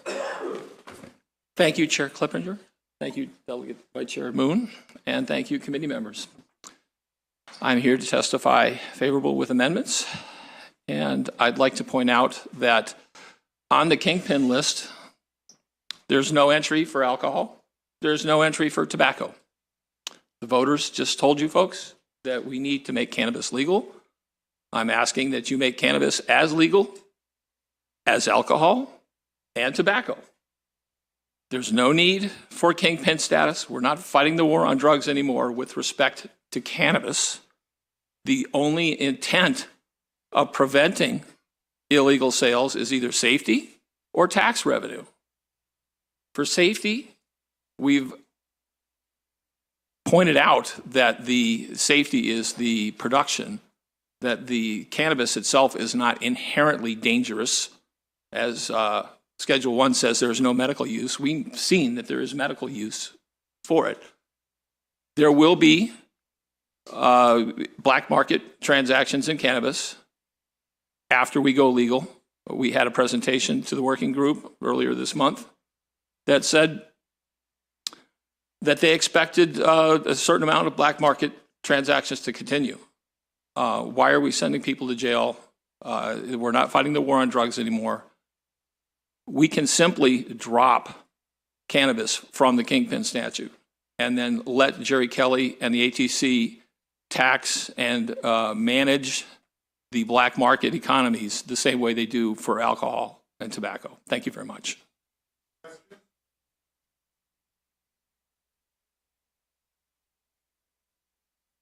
All right, seeing none, thank you very much.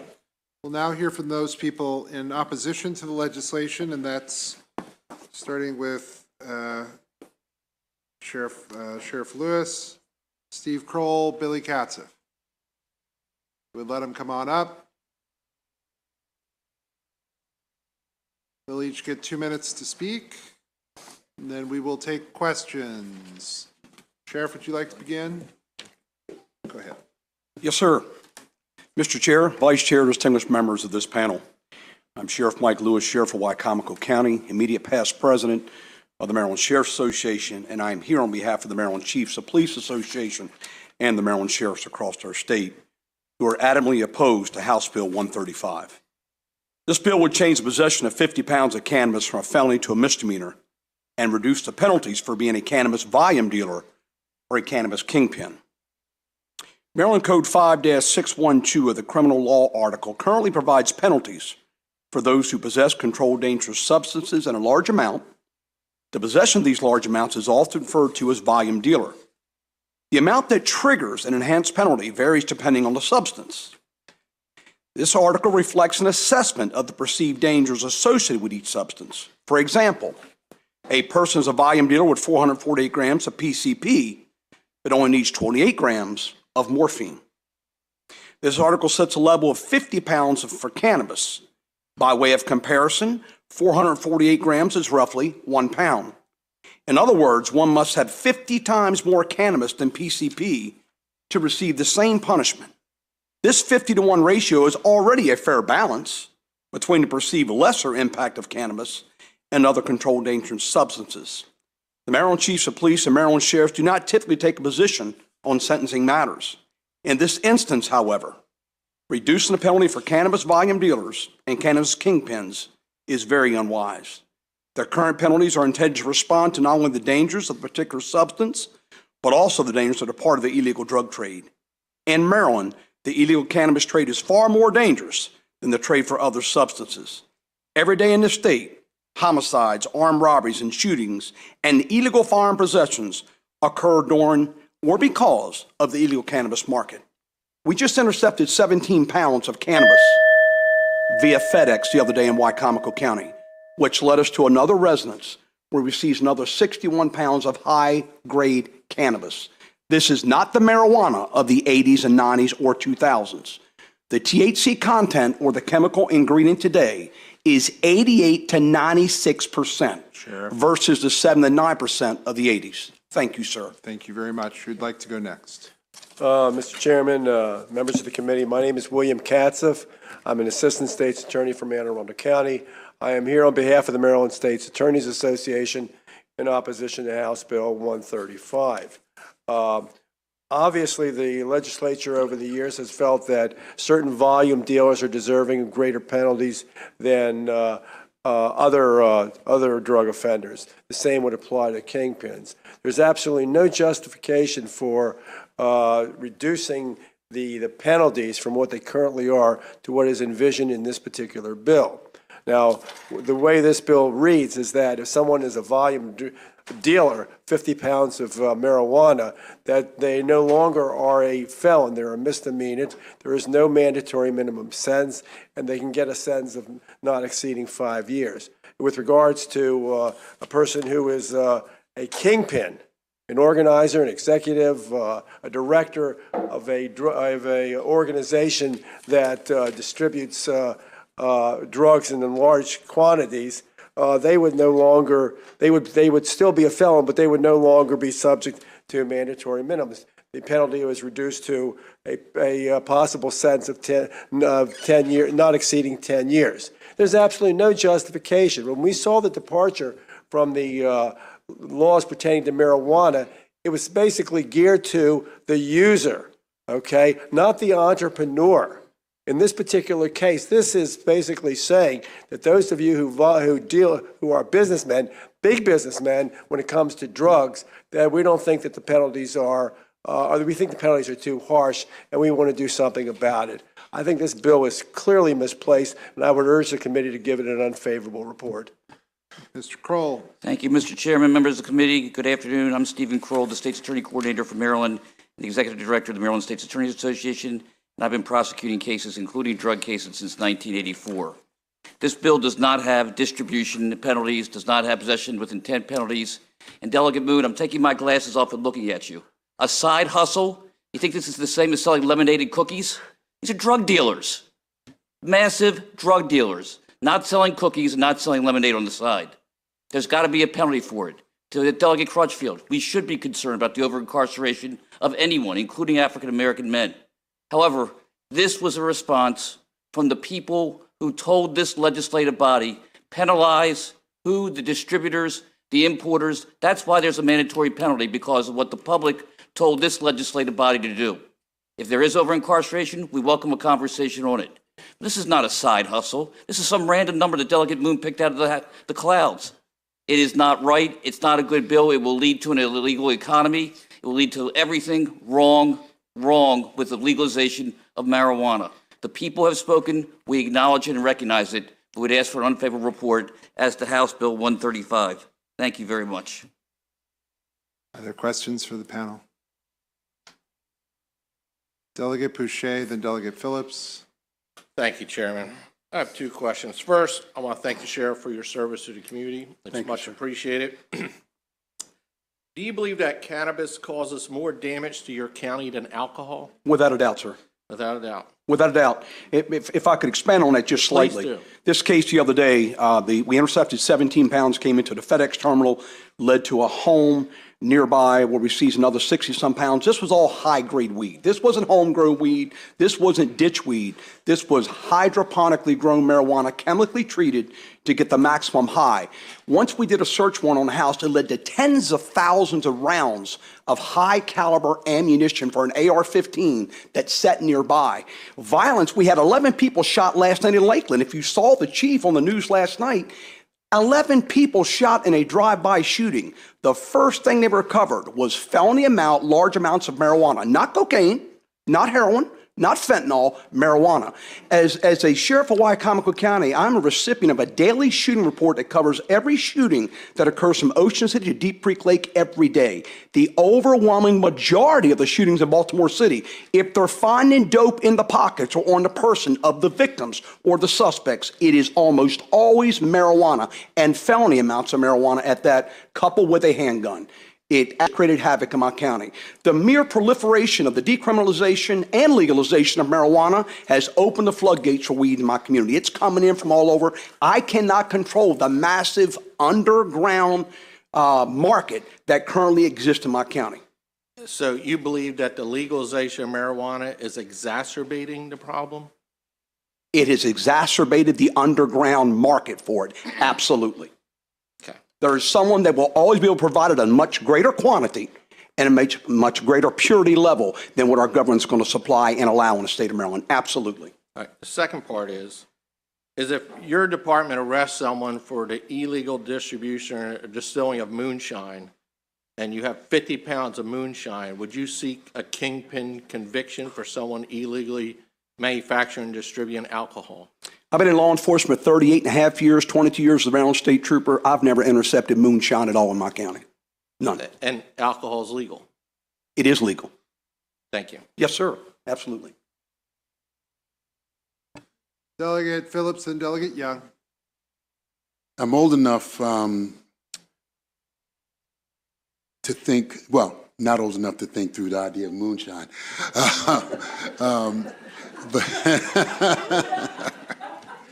But I am old enough and kind of a student of history as it relates to numbers running. And over time, I think all of us that are old enough to relate to that recall when there was a day when, on the corner, there'd be the numbers runner, right? And at some point in time, the numbers became the Maryland Lottery. And there was a period of time when those who were still running numbers, we tried to prosecute them, even though the state decided that that was a good way to make money. Over time, are you saying that there will never come a time as we legalize marijuana, as we make it more accessible, that we will get to a place where people won't just go to the store and buy what they need, similar as to drugs or numbers? I don't know.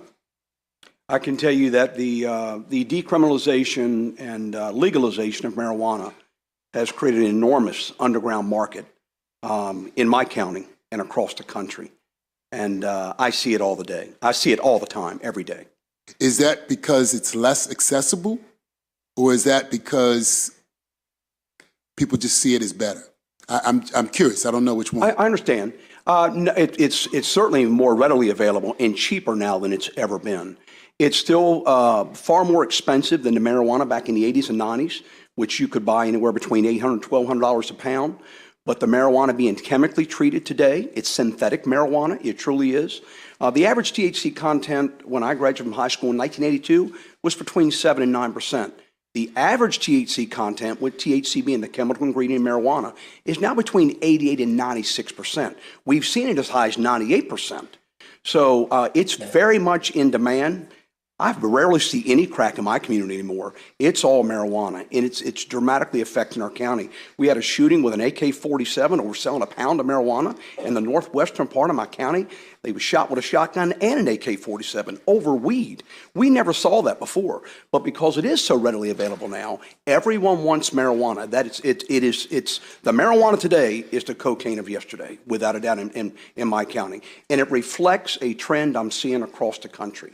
And it's primarily coming from Washington State, Oregon, California, and of course Oklahoma. Those are the 4 primary states where it's being shipped and exported to the East Coast. It's all underground market. And is that THC level significantly higher than what we are allowing through the normal dispensary process? Yes, sir. And that's why I truly don't care how much we legalize it and tax it. There's always going to be a market that's going to sell a lot, underground market that's going to sell a lot cheaper with a much greater potency rate. And I interact daily with medical marijuana users, and they've told me all they do is consume what they get medicinally and then package their underground market marijuana in the same bag. That way we never know the difference when they get stopped. They tell me that all the time. Very nice people, good people. You can learn a lot from people who truly love to consume marijuana and those who are truly using it for medicinal purposes. They've educated me, and they said, sir, we get all of our marijuana from the underground market. We just put it in the bag that we legally purchased our weed in, so you guys never know the difference. And a police officer can't tell the difference on the roadside. There's no way we can tell the difference. Sadly, I stopped a girl headed to Princess Anne the other day with the 2 small children, child safety seat on the back seat, and I smelled the odor of marijuana. Blonde-haired girl, left her mom and dad's house in West Ocean City. She was headed to Princess Anne. When I stopped her, got out of the car, searched her car, but she was smoking weed going down the road with her 2 children, child safety seats on the back seat. She did not have a medical card, but she had applied for one. I said, do you need it? She said, no, but if they're so easy to get, I'm getting one. She's a very nice girl, very polite, but very honest with me on the roadside. But that's what we're facing. It's every day. Thank you, Delegate, for your interest, sir. Thank you very much. Thank you, Mr. Chair. Question for the panel. Do you favor the legalization of the use of cannabis for an individual who is at least the age of 21? Can't give a policy decision on it. That's a board decision. So I can't really answer that until we take it to the board. Who can answer that question on this panel? MSA board. Who can on this panel answer that question? Nobody can that I know of. So you can make an opinion on, okay, never mind. I'll ask this then. How will you define the word use? What is the use of cannabis to you? Sheriff, you want to do that? I'll defer to you guys. You're the lawyers. That's a really good answer, Mr. Sheriff. Use means personal use. That's what we use it as.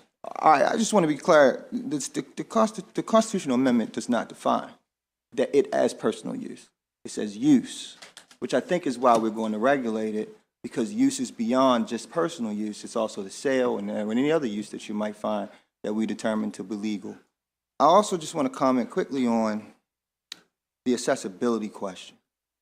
After law school, I spent 2 years in California, in Los Angeles, and in Orange County is where I live. One of the things that I found most appealing, or maybe not the word appealing isn't the right word, but interesting. I was home on a Friday night, bored, with no job, and nothing to do. I wonder how many of y'all got that movie reference. Thank you.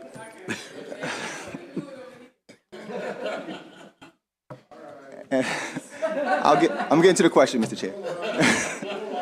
And so, I'm in LA. So I'm like, what do you want to do, my love? I'm with my fiance at the time. She's, we figured out that we wanted to smoke some weed, right? And she was a smoker. I was not. I was raised in the church. She was not. Nevertheless, to get to the point, is it? No, it's a real question. We went online and we Googled how to attain cannabis in California. And we only did that because I wanted to do it. She already knew. Ultimately, it was still, medical at the time. It's recreational now, but you had to fill out a form. You got a phone call from a doctor, and they emailed you this approval card. I went on to Kushagram, which is an app on your phone, and ordered my cannabis. And in about 90 minutes, if it took that long, it was delivered to me in a bag, looked like a prescription bag, and we had a nice time the rest of the night. So my question is, as it pertains to the black market, so-called black market, and accessibility, certainly, it was much easier for me to do it on my phone than to go risk danger as a young professional with a law degree and a law license from the state of Maryland at the time than to go on the street. So my question is, again, what is the rationale, or isn't it so that if that accessibility is that easy, like I just explained, wouldn't that have a positive impact as it pertains to criminal activity in your counties? Well, is it safe to say you bought an 8-ball as opposed to 50 pounds of weed that night? Sure. I'm just curious. I assume you didn't buy 50 pounds of marijuana for that night. I think, though, that the individual who brought me that might have been dealing with 50 pounds of marijuana, and I'm pretty sure they weren't carrying a gun, or maybe they were illegally, but it was not a situation where there was any type of public safety concern. So I'll raise that for you to consider. And I lastly would just humbly suggest that fentanyl is the new cocaine. Isn't that so? Thank you, Mr. Chair. Delegate Card. Thank you, Mr. Chair. This is for Mr. Katzif. Thank you guys very much for your testimony. If I am, and I actually agree that we have to be careful about what our policy intentions are, and are we creating an opportunity for there to be a secondary market or not? I'm not sure that I've been convinced, but I think that the Vice Chair is doing a pretty good job of at least starting that conversation, and I'm happy to have that conversation. But if I am, let's say, this was back in the early 2000s, there was an issue with the distribution of alcohol particularly from beer wholesalers. And people were stealing trucks or loads off of trucks very easily. Now, I don't know how much you might have a actually special understanding of beer wholesalers, Mr. Katzif, but you might not. But if somebody goes and steals an entire truck, which would be worth about $25,000, maybe a little less, $22,000 worth retail worth of beer on one of those delivery trucks, what could you charge them with? And how much jail time could they get for that? Fraud, theft, bribery, there's all kinds of things that could You're talking about stealing, literally just stealing the truck? Stealing a truck. Well, when it comes to theft laws in Maryland, it's predicated on value. So would it be a felony? Depending upon how, well, obviously, if you stole a truck. Well, if you stole a truck, then obviously you've got the motor vehicle theft, you got the, and then of course it's going to be more than, what is the current, 2,500, what is the current felony threshold? 1,000. What's that? 1,500? 1,500. 1,500. So obviously it's going to be more than $1,500, and it's going to be a motor vehicle, so you've got two felonies right there. And for plus whatever the contents of the truck is. And if you perpetrated a fraud on it, or somehow in doing it, it could be up to 15 years in jail. What kind of fraud are you talking about? Well, it could be, they could have used false pretenses to be able to convince the drivers to give them the truck. There could be all kinds of ways they could have taken control of it. I'm assuming that from what you described, somebody just went over to the property where the truck was. If it was inside, they either broke in and got it, or if it was outside, they may be in a fenced-in area. They got in and stole the truck. Okay. But I mean, as far as fraud is concerned, I don't know. Okay. I don't know where a fraud would be. But there could be a number of felonies there. I'll try and keep it simpler. There could be a number of felonies, and the jail time could be well over 20 years, couldn't it? Is there more than 15 years? You could, 15 years? you could. Could be over. I mean, could be that depending much. on how many, on the cost and how many Yeah, it depends on the felonies number. you can I charge think, them with. to the best of my, is there more Yeah, than yeah, 15 it- years it- for felony theft? You get over 20 years. Would it be, Yeah. this may be Not for the for felony sheriff or theft, maybe but for you, cumulative. but for, if this is at $25,000 retail plus whatever the cost of the truck is, if they stole the Right. truck, Add them up. that is far less than 50 pounds of marijuana's retail street price. Is that fair to say? Or how much is 50 pounds of marijuana's street price? Any idea? Street value? Yeah. Would it be more than $25,000? Absolutely. Yes, of course. Be a minimum of 75 to 100,000 today's market. So the fact is that it's possible that you could have, just for stealing an alcohol truck, which is legal, I mean, the alcohol is legal, but doing an illegal secondary market on the alcohol, if you could make that leap, you could receive decades of jail time for doing that. Well, you can receive a significant period of incarceration for the theft of the truck. As far as the alcohol, that's part of the contents. I don't know that there's anything specific with regards to the alcohol. A felony theft, if I were to charge somebody with stealing a beer truck, okay, and it did contain alcohol, I would charge him with stealing a truck and its contents, okay, and then determine the value of that and charge him that way. I would also charge him with motor vehicle theft, but I don't know any other crime that I can think of off the top of my head, barring certain factors that I just don't normally deal with. Right. Okay. I mean, I think that we can think about this a little bit. Okay, Sure. thank you. Delegate Simmons, then Simpson, then Grammer. How you doing, gentlemen? Thank you, Chief, for your testimony. Thank you, Can sir. y'all talk a little bit about enhanced sentencing and how that relate to the 50-pound rule? Enhanced sentencing. The enhanced sentencing, there are two, I guess there are two enhanced. The enhanced sentencing is based upon, in drug law and the drug statute, repeat offenders. Okay, now if you consider a mandatory minimum an enhanced sentence, well, obviously it's an enhanced sentence in some respects, but generally speaking, enhanced penalties are based upon the frequency with which a person commits the crimes. A second offender, a third offender, and a fourth offender could get up to 45 years? Mm-hmm. Yes. Is that the kind of three-strike law? Yeah, something like Okay. that, yeah. And how does what we're talking about here relate to when the federal government steps in based on the quantity of marijuana involved? I've never dealt with the feds. I mean, I've dealt with the feds, but not the feds might step in if they have a particular defendant that they want to take. We might defer prosecution and allow the feds to take it, but We don't hold our breath for the feds to take cases. All right, thank you. Delegate Simpson, then Grammer.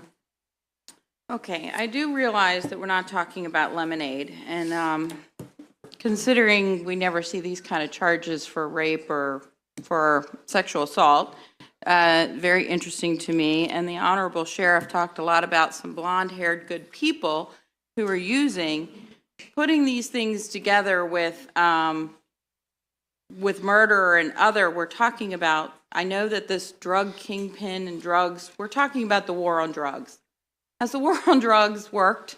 Because from my experience, in child welfare and other things, the war on drugs has not. And I'm not even sure that I've ever seen the difference between what is going to be the result of making it 10 years as opposed to 20. Does putting somebody in jail for 20 years as opposed to 10 really make a difference? Because as far as I've seen on the drug wars, I have never seen a decrease, unless I'm wrong.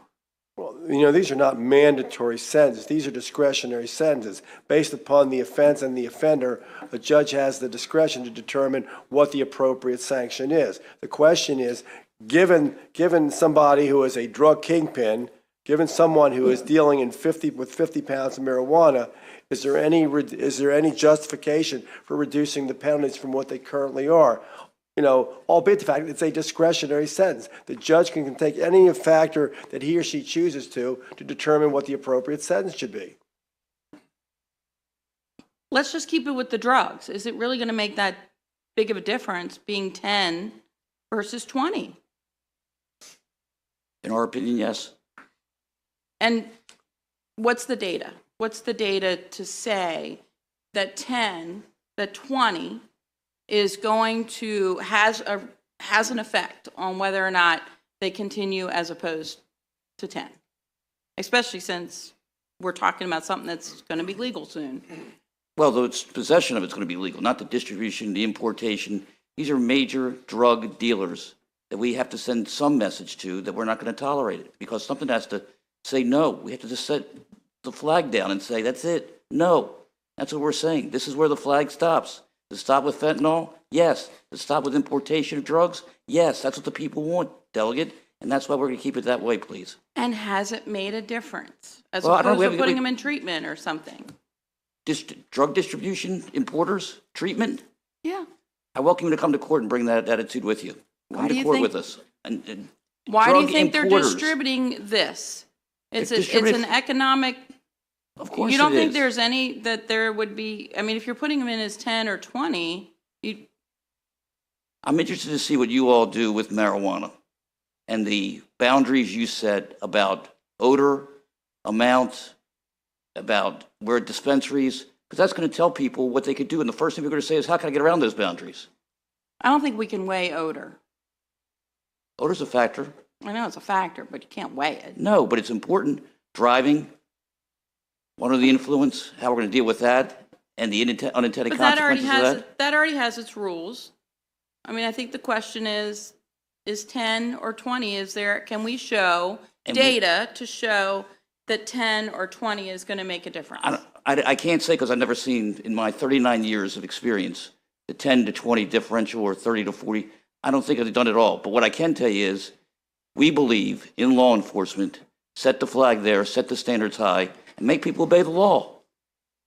I would love to see that when it comes to rape and sexual assault, but, okay.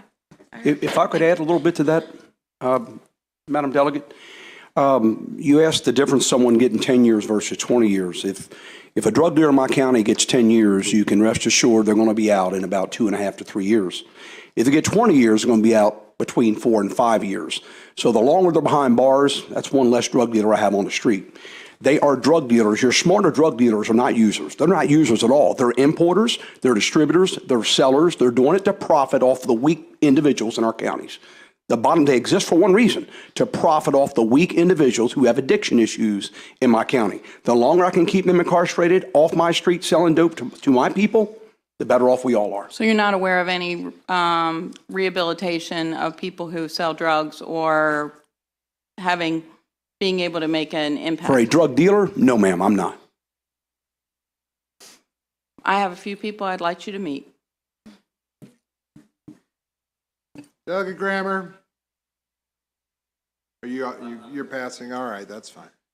Seeing no further question, oh boy, never mind. Delegate Tomlinson, then Delegate Conaway.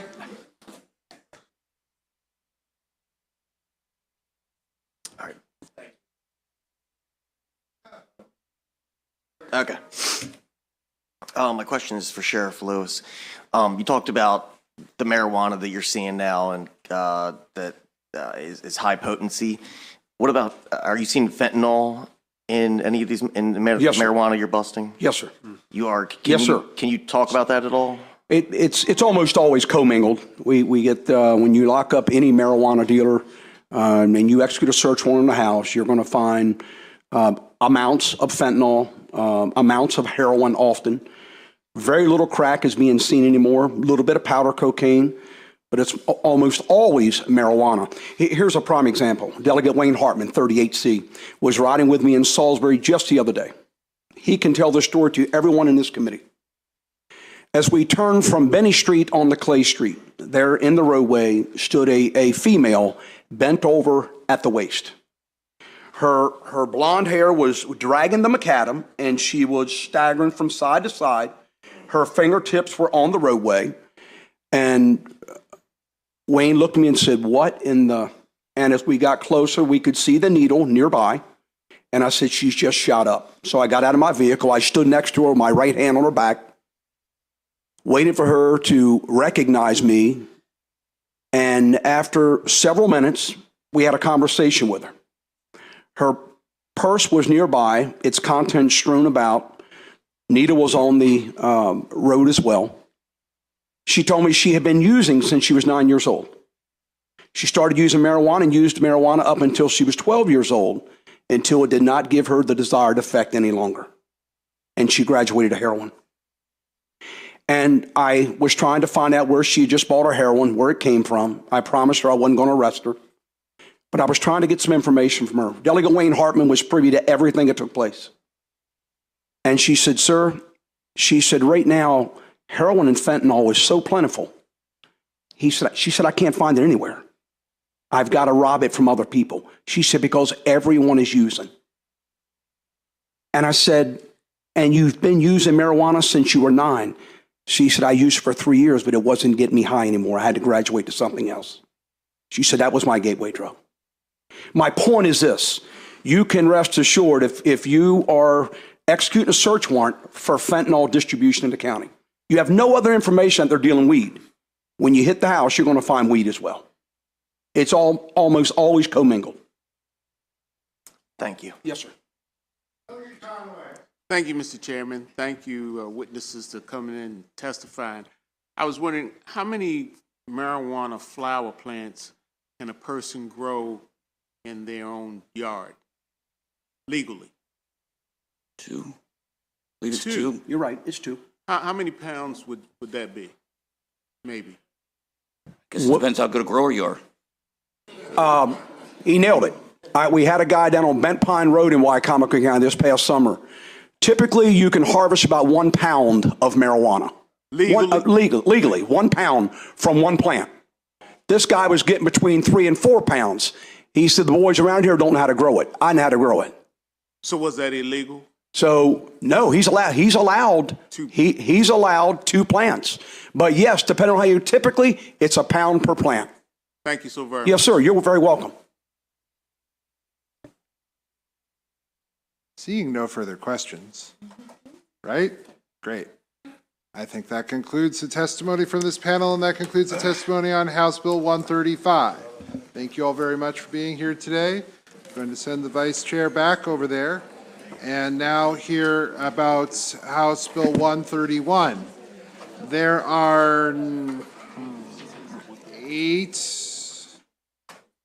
8, well, no, that's right. The Vice Chair plus 7 people who are going to testify. So we're going to break this into, I take that back. We're not going to have Ms. Feinstein. So why don't we just go ahead and we're going to rotate. Who would you like to go first, Mr. Vice Chair? Let's just take 3 people first, and then we'll do the next 3 people and go from there. Ms. Jordan. Yep. Mr. Welter. Hilliard and Hoffman. Ms. Hilliard. Is Ms. Hilliard in the room?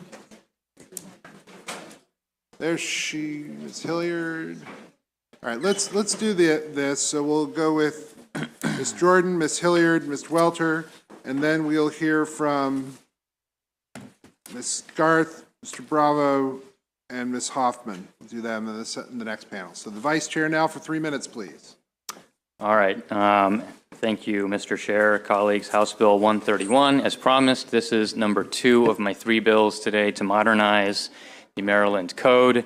This time I am turning to a section of sex crimes. Members of this committee and the body from past years are probably well familiar with this issue and this bill.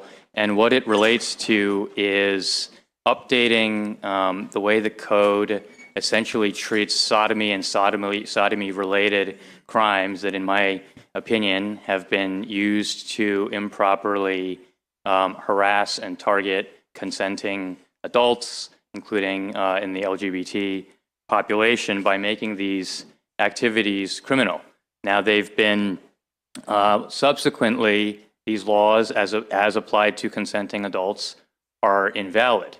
But as I've argued over the years, that does not stop law enforcement from charging people with these crimes if we don't just cleanly remove them from the books. So over time, we've done that, sodomy, and now what's left is this section called unnatural and perverted sex practices, which are fairly undefined, so it's a vague catch-all, and merged in with some bestiality crimes. So there's been confusion over this over the years. I want to be very clear. We sat down with the Humane Society and DV advocates and some of the lawyers to try and make sure that by deleting this section of code, we weren't inadvertently leaving some crime uncovered. And so if we somehow have missed something after all these years, we can try and plug the gap. But I emailed everyone a list of all the various duplicative crimes. I have paper copies if anyone would like to see all of them listed out. And to reiterate one more time, we are not deleting bestiality as a crime by removing this bill. We recodified bestiality into a new special section of law that has its own penalties, such as prohibiting future ownership of animals and things of that nature. So please, this year, I would love to never have to talk about these bestiality and perversion sections of code again and be done with this. We had folks charged last year in Maryland, consenting gay adults were charged with this unnatural and perverted practice. And so it was just another reminder, we need to take this stuff off the books. And I've got more learned people here who can help reassure you that this is fine. Sure. Good afternoon, Chair Klippiger, Mr. Vice Chair, members of the committee. My name is Jer Welter. I'm here on behalf of the Office of the Attorney General to urge a favorable report on House Bill 131. This would repeal Criminal Law Section 3-322, which, as written, has been interpreted to prohibit essentially all sexual activity other than heterosexual vaginal intercourse. As written, it does not differentiate between sexual acts of consenting adults and sexual acts performed without consent. It also does not differentiate between acts committed between humans and acts committed with animals. It's the product of historical anti-LGBT animus that deemed anything other than heterosexual vaginal intercourse to be a crime equivalent to bestiality. For over 30 years, the statute has been unenforceable as written. Then the Court of Appeals adopted a narrowing interpretation of the statute to save it from being invalidated as unconstitutional. But its continued existence on the books not only demeans the dignity of LGBT Marylanders, it also, it is fraught with practical problems when it is used to charge offenses. And second, it's unnecessary because we have ample statutory protections on the books to deal with non-consent in charges of rape and sexual offense, to deal with commercial acts of sex and prostitution, to deal with sexual acts in public under the, excuse me, in any event, it is unnecessary, and so we ask for a favorable report. Thank you. Good afternoon, Mr. Chair, Mr. Vice Chair, members of the committee. I'm Lisa Jordan with the Maryland Coalition Against Sexual Assault. We're here in strong favor of House Bill 131. As you've heard before, the Maryland Coalition Against Sexual Assault is the coalition of the rape crisis centers across the state of Maryland. We believe strongly that non-consensual sex should be in the sex crime statute. However, consensual sex should not be. And this particular piece of the code is both offensive and disrespectful, particularly to the LGBTQ community. Vice Chair Moon really did a very good job about talking about the animal provisions. And so if you want to look at that provision, it's in the criminal code 10606. And that change, moving bestiality out of the sex crimes code and into 10606, really helped animals by being able to say, don't own animals again, take care of the needs of the animal victims in those cases. The other issue I did want to call the committee's attention to is the concern regarding children. And this came up repeatedly in the Judicial Proceedings Committee, where there was a suggestion that we were somehow diminishing protections against or for children and making it more difficult to prosecute sex crimes against children. I want to state unequivocally that this bill does not in any way whatsoever diminish our ability to prosecute crimes against children. And just out of an abundance of caution as we approach the election year, they also included language in the bill that throughout the bill, but as an example on page 2 in lines 26 to 27, making it clear that sexual molestation or exploitation includes any other sexual conduct that is a crime in child abuse. And so this should make it abundantly clear that this does not change our ability to prosecute crimes against children. There is no need to keep this on the books. For those reasons, we ask for a favorable report on House Bill 131. Thank you, Chairman, Vice Chairman, members of the committee. You all will be so sick of my voice by April, so I will keep. And I am done. Thank you. I will just note that we appreciate Vice Chair Moon continuing to champion the repeal of this antiquated and discriminatory legislation.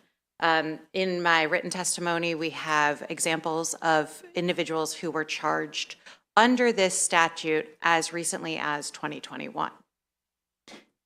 We have plenty of other laws on the books that work to protect victims of sex offenses.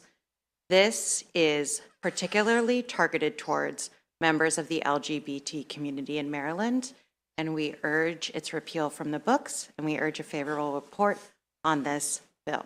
Thank you. Questions for the panel? Okay. Delegate Williams. Really quick question.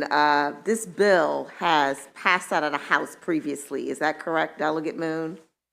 Yes, it passed out of this committee last year 21-1 and on the floor 121-10, so it's pretty uncontroversial. Okay, thank you.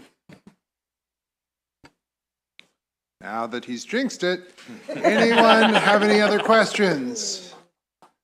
Seeing none, thank you all very much. We'll go to the second panel, which will include Jessica Garth, Ian Bravo, Charlotte Hoffman. All right.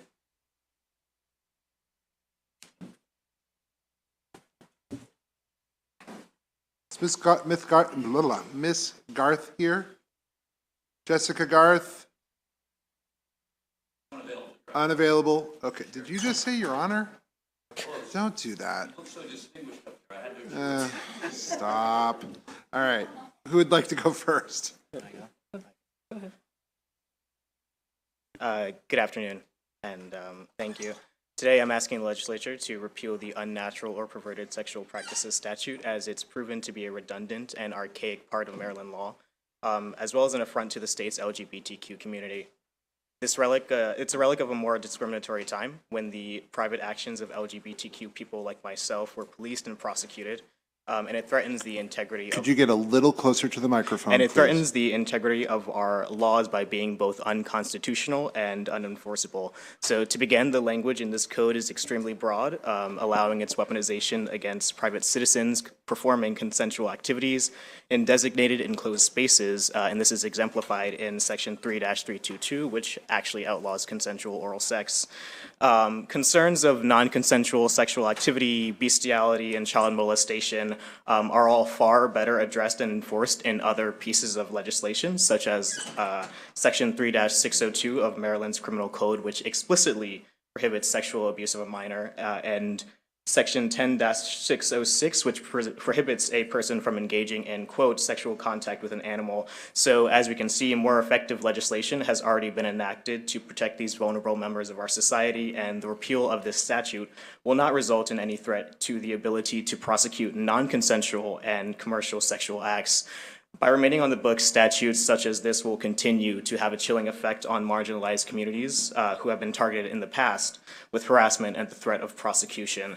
Simply put, this statute is antiquated. It doesn't address the problems it should adequately, and it's an example of governmental outreach into the personal lives of consenting adults. So for these reasons, I urge a favorable report on HB 131. Thank you.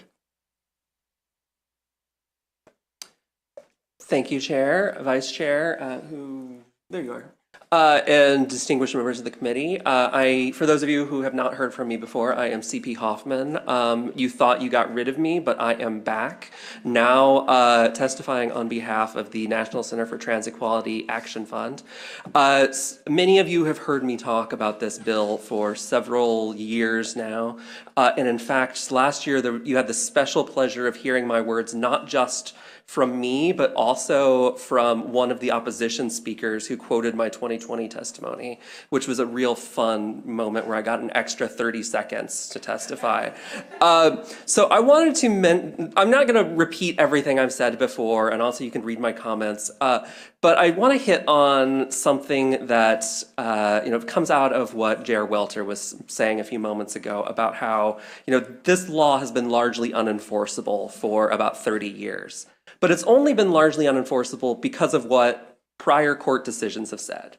And over the past year, we've seen that court decisions that we think are rock solid precedents aren't really things that we can necessarily rely on anymore.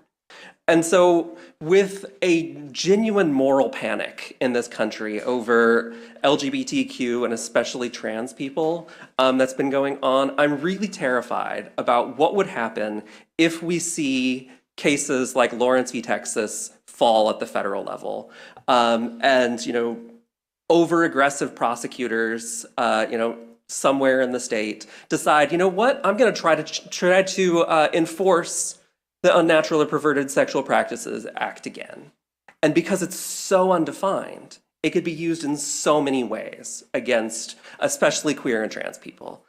So I really just ask you to please, once again, give Bill 131A, 33, whatever the bill number is, a favorable report. Thank you. Are there questions for this panel? Seeing none, we thank you both very much for testifying today. We're now going to hear from one person testifying in opposition. So thank you both very much. We're going to hear from Vince McAvoy. He's going to get 2 minutes to testify. Mr. McAvoy, if you're ready, you can begin. Thank you, Chair. Can you hear me? Yes, for 2 minutes, please. Great. I'm in bills across the street at this time, so I have to speak quickly. I told Judiciary last year this is the most disturbing, most perverted bill I've ever seen. In response, the two leaders of your standing committee, two homosexuals, decided to double down and re-bring a bill to take away prosecutors' ability to charge 10-year sentences, not 3, for bestiality and perverse acts. You delegates want to tell your constituents who just elected you that you voted for a bill so that convicted animal sex addicts and people performing perverse acts in public can't get 10 years? HB 131 will expose children to all types of perversity in and out of closed doors with no recourse for the parents of children. Do you ever put yourself in the shoes of a 4, 6-year-old, 10-year-old being exposed to this? You're seeing children who witness LGBTQ in schools and drag queen events, just highlighting Carroll County last year, who looked terrified due to this diversity. However, in dealing with Annapolis, I've learned some tips you can use so that you aren't compelled to think, type up, or to vote for foul, filthy bills about animal sex and other perverse acts. Number 1, LGBTQ lobbies stalk lawmakers right outside Judiciary, so try going out in pairs or triplets so they can't ambush you. Number 2, some delegates tattle to the LGBTQ at Washington Blade and misrepresent your record, but you have 4 years to establish a noble, wholesome, and patriotic record. So don't be worried about a sentence or 2 makes it into that Blade. And maybe your tattletale will move on to another committee, who knows? Number 3, I've testified on hundreds of bills in a number of different disciplines, but only the LGBTQ will somehow get a hold of your personal email address literally 5 minutes after your testimony and make alarming or threatening statements. So the good news is, if you make it to 10 minutes, you're probably in the clear. And finally, number 4, voting for HB 131 shows that you just don't care for children. In testimony on HB 618 last year, this very chair told the Horseshoe how LGBTQ is diametrically opposed to parental rights. Please vote no on this filthy, disgusting bill. I'm here for questions, but I do have 2 bills in JPR. Thank you.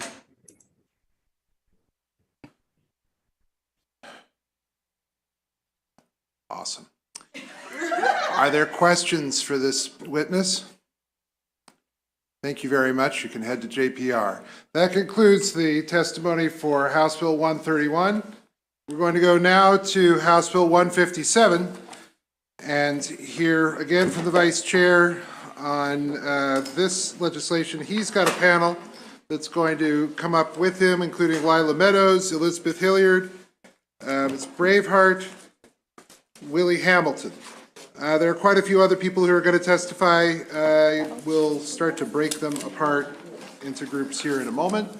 But for now, we can go 3 minutes to the Vice Chair, please. Thank you, Mr. Chair, colleagues. House Bill 157, 3 of 3 bills to modernize the code, this time turning to the existing system Maryland has for releasing people who are incarcerated because they are terminally ill or otherwise infirm and therefore not a physical threat to the public. This is not a proposal of mine. This is an existing law that exists in Maryland. And you had a taste of it with Delegate Bartlett's bill to remove the governor from being an impediment to the recommendations of the Parole Commission with respect to these medical parolees.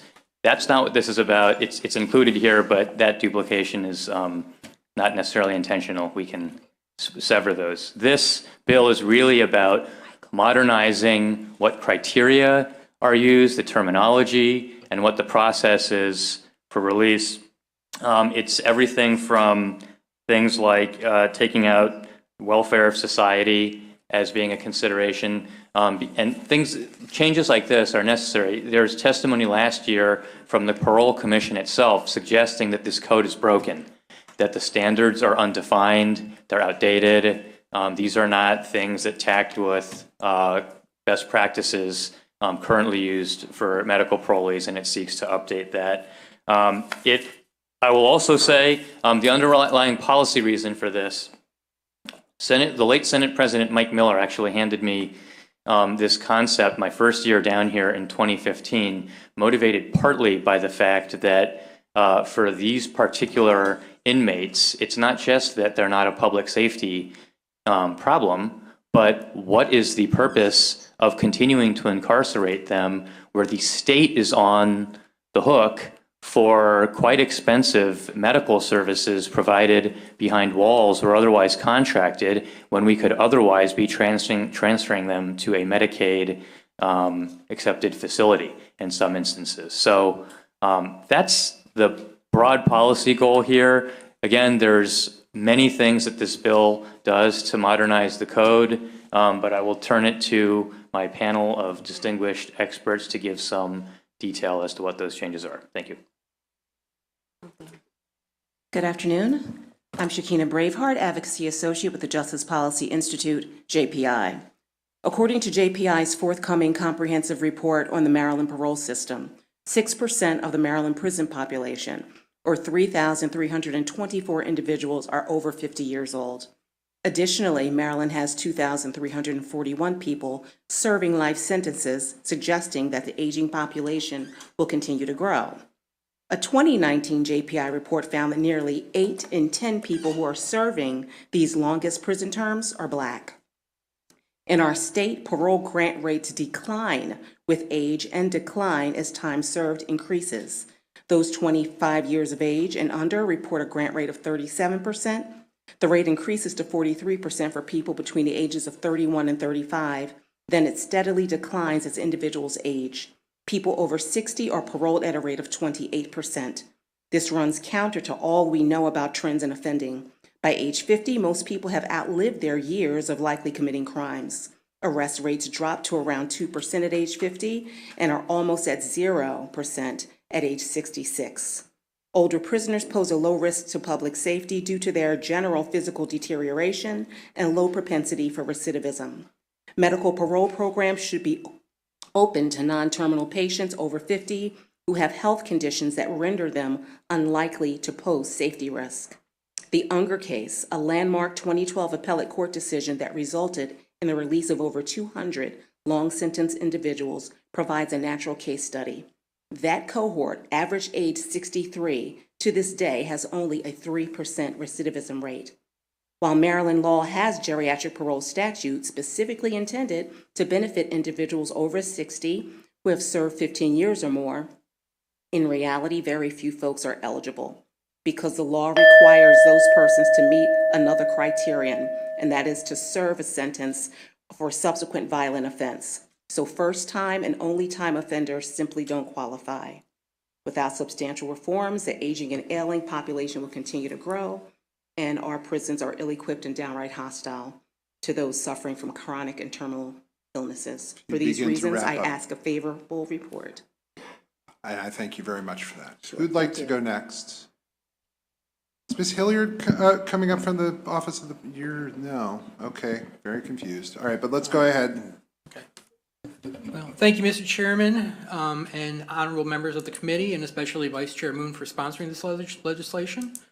My name is Chris Morton, and I represent the Maryland Prisoners' Rights Coalition. We are an organization working to improve the conditions of confinement for the incarcerated in Maryland. Over many years, we have identified many risks to prisoners' health and safety. Consistently, the worst of these is the availability and quality of health care services provided in Maryland correctional facilities. As part of our client intake process, we ask them to complete a request for information form, which is submitted to DSPCS for our clients' medical records. We have found that DSPCS lack proper medical records and unclear policies, and our interrogatories receive vague responses. Further, we have discovered egregious practices and a starkly inadequate standard of care. When our clients return home from incarceration, they often have a myriad of healthcare problems requiring specialized care that, if treated properly in prison, they would not have had, and sometimes these are with catastrophic consequences. We have found that the healthcare provided by DSPCS's vendor, YesCare, formerly called Corizon, is self-regulating with no compliance standards and has been cited in many states for not upholding their contract of care and having their contracts terminated.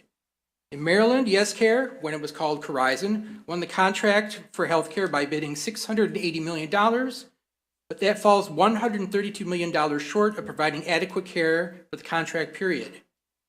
Providing those with terminal and debilitating conditions in Maryland correctional institutions is a greater opportunity for parole, is an important first step in correcting Maryland's long history of healthcare neglect and allows for a greater opportunity for more access to proper care for the incarcerated. This legislation is vital to the process of reforming the accessibility of quality care in Maryland's prisons. This is a legal, social, economic, and moral problem.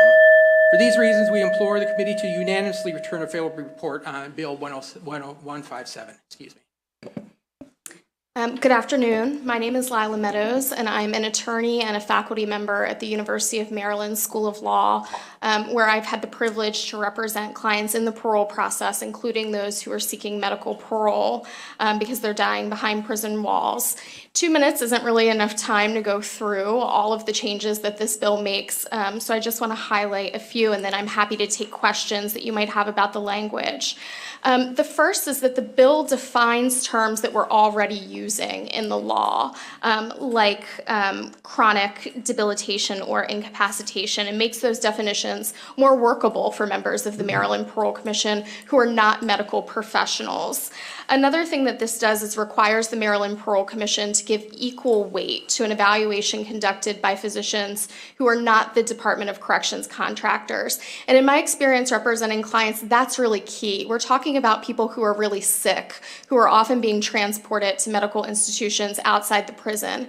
Those physicians have more information, better information, more accurate information about the prognosis of an individual and their exact medical condition and what their healthcare needs may be oftentimes than the physicians within the prisons. And so it's really key that the Maryland Parole Commission has that information and that they're giving it equal weight to what I've found to be the very substandard information provided by the Department of Corrections.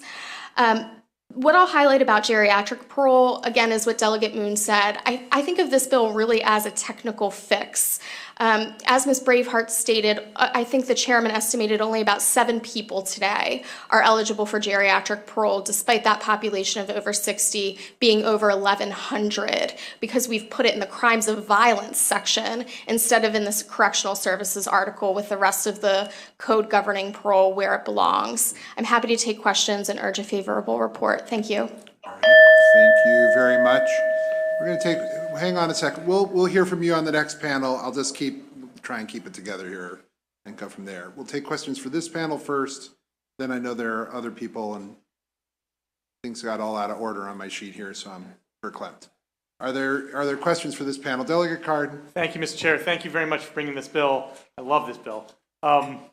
So my question, first of all, is I would have assumed that there would have been some significant savings to the state, but it doesn't seem like the fiscal note indicates.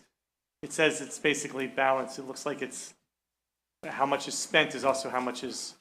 I think the fiscal note suggests there could be savings, but honestly, I think there's some. I have to.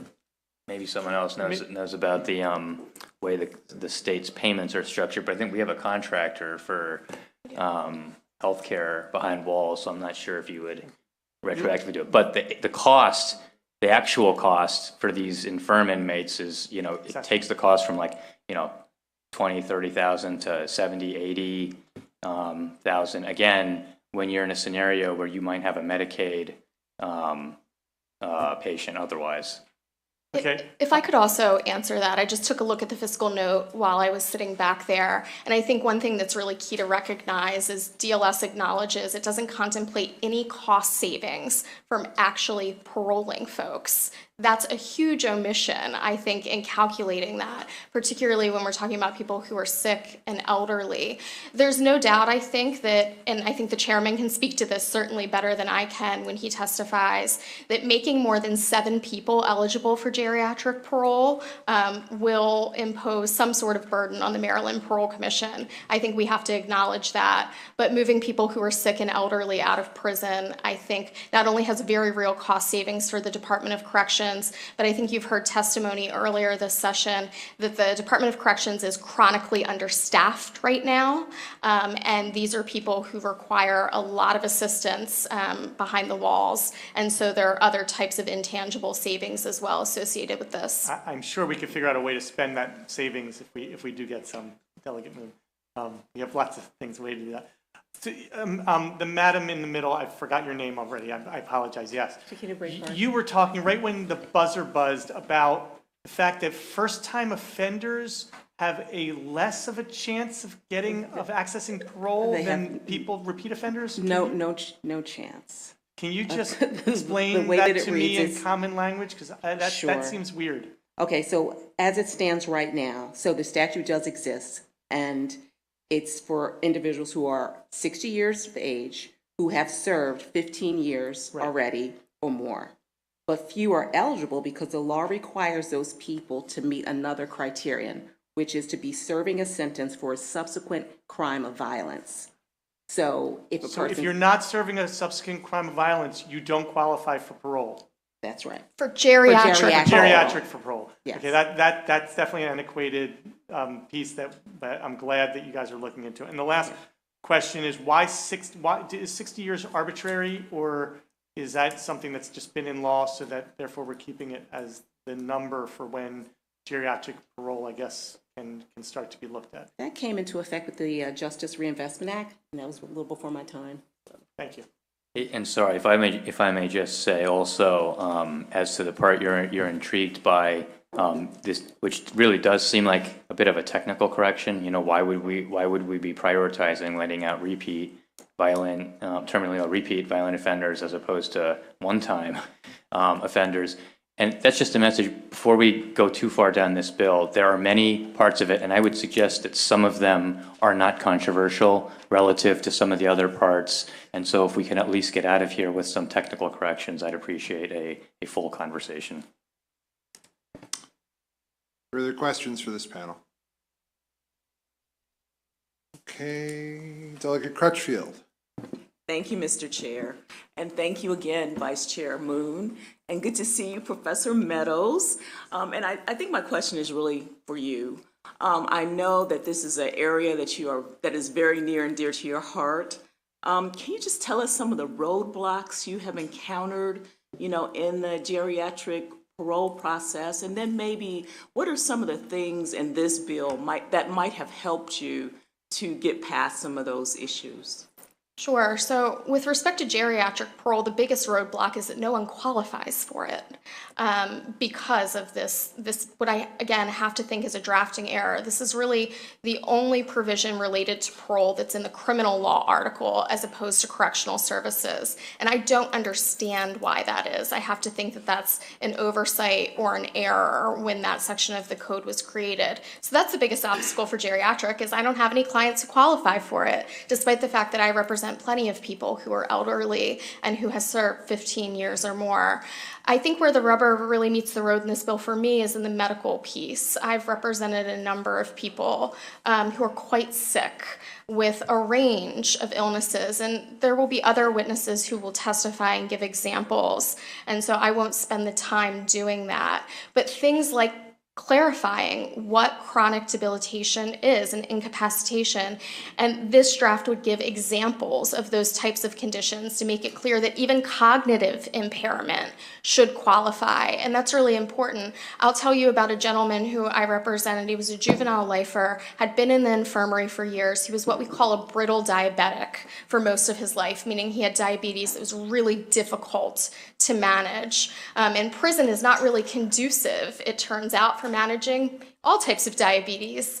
And so he had a series of strokes and then never received the physical therapy, the speech therapy, the occupational therapy he needed to recover from those strokes. And he's somebody, he didn't have a terminal illness. The clock wasn't necessarily ticking, but he was wheelchair bound, he was in a diaper, he weighed less than 100 pounds. I'll never forget when I went to see him for the first time, the correctional officer escorting me back to the infirmary said, "How is this gonna work?" And I said, "I'm sorry." He said, "How are you gonna communicate with him?" I said, "What do you mean?" He said, "He can't talk to you. He has trouble sort of forming words." I said, "Well, I've got a notepad, I guess we'll pass notes." And he said he can't write. He doesn't have use of sort of the fine motor skills. And so I think what this bill does is make it clear, crystal clear, that someone like that ought to qualify for medical parole. Someone like that is so incapacitated that they are incapable of posing a threat to public safety despite not having a terminal illness. And I think there's a tendency to think, when we think medical parole, terminal. Let's let people out who are on death's doorstep 2 weeks away from dying, but those aren't the only people we should be looking at in the DOC, particularly as we have a population that's rapidly aging. Thank you very much.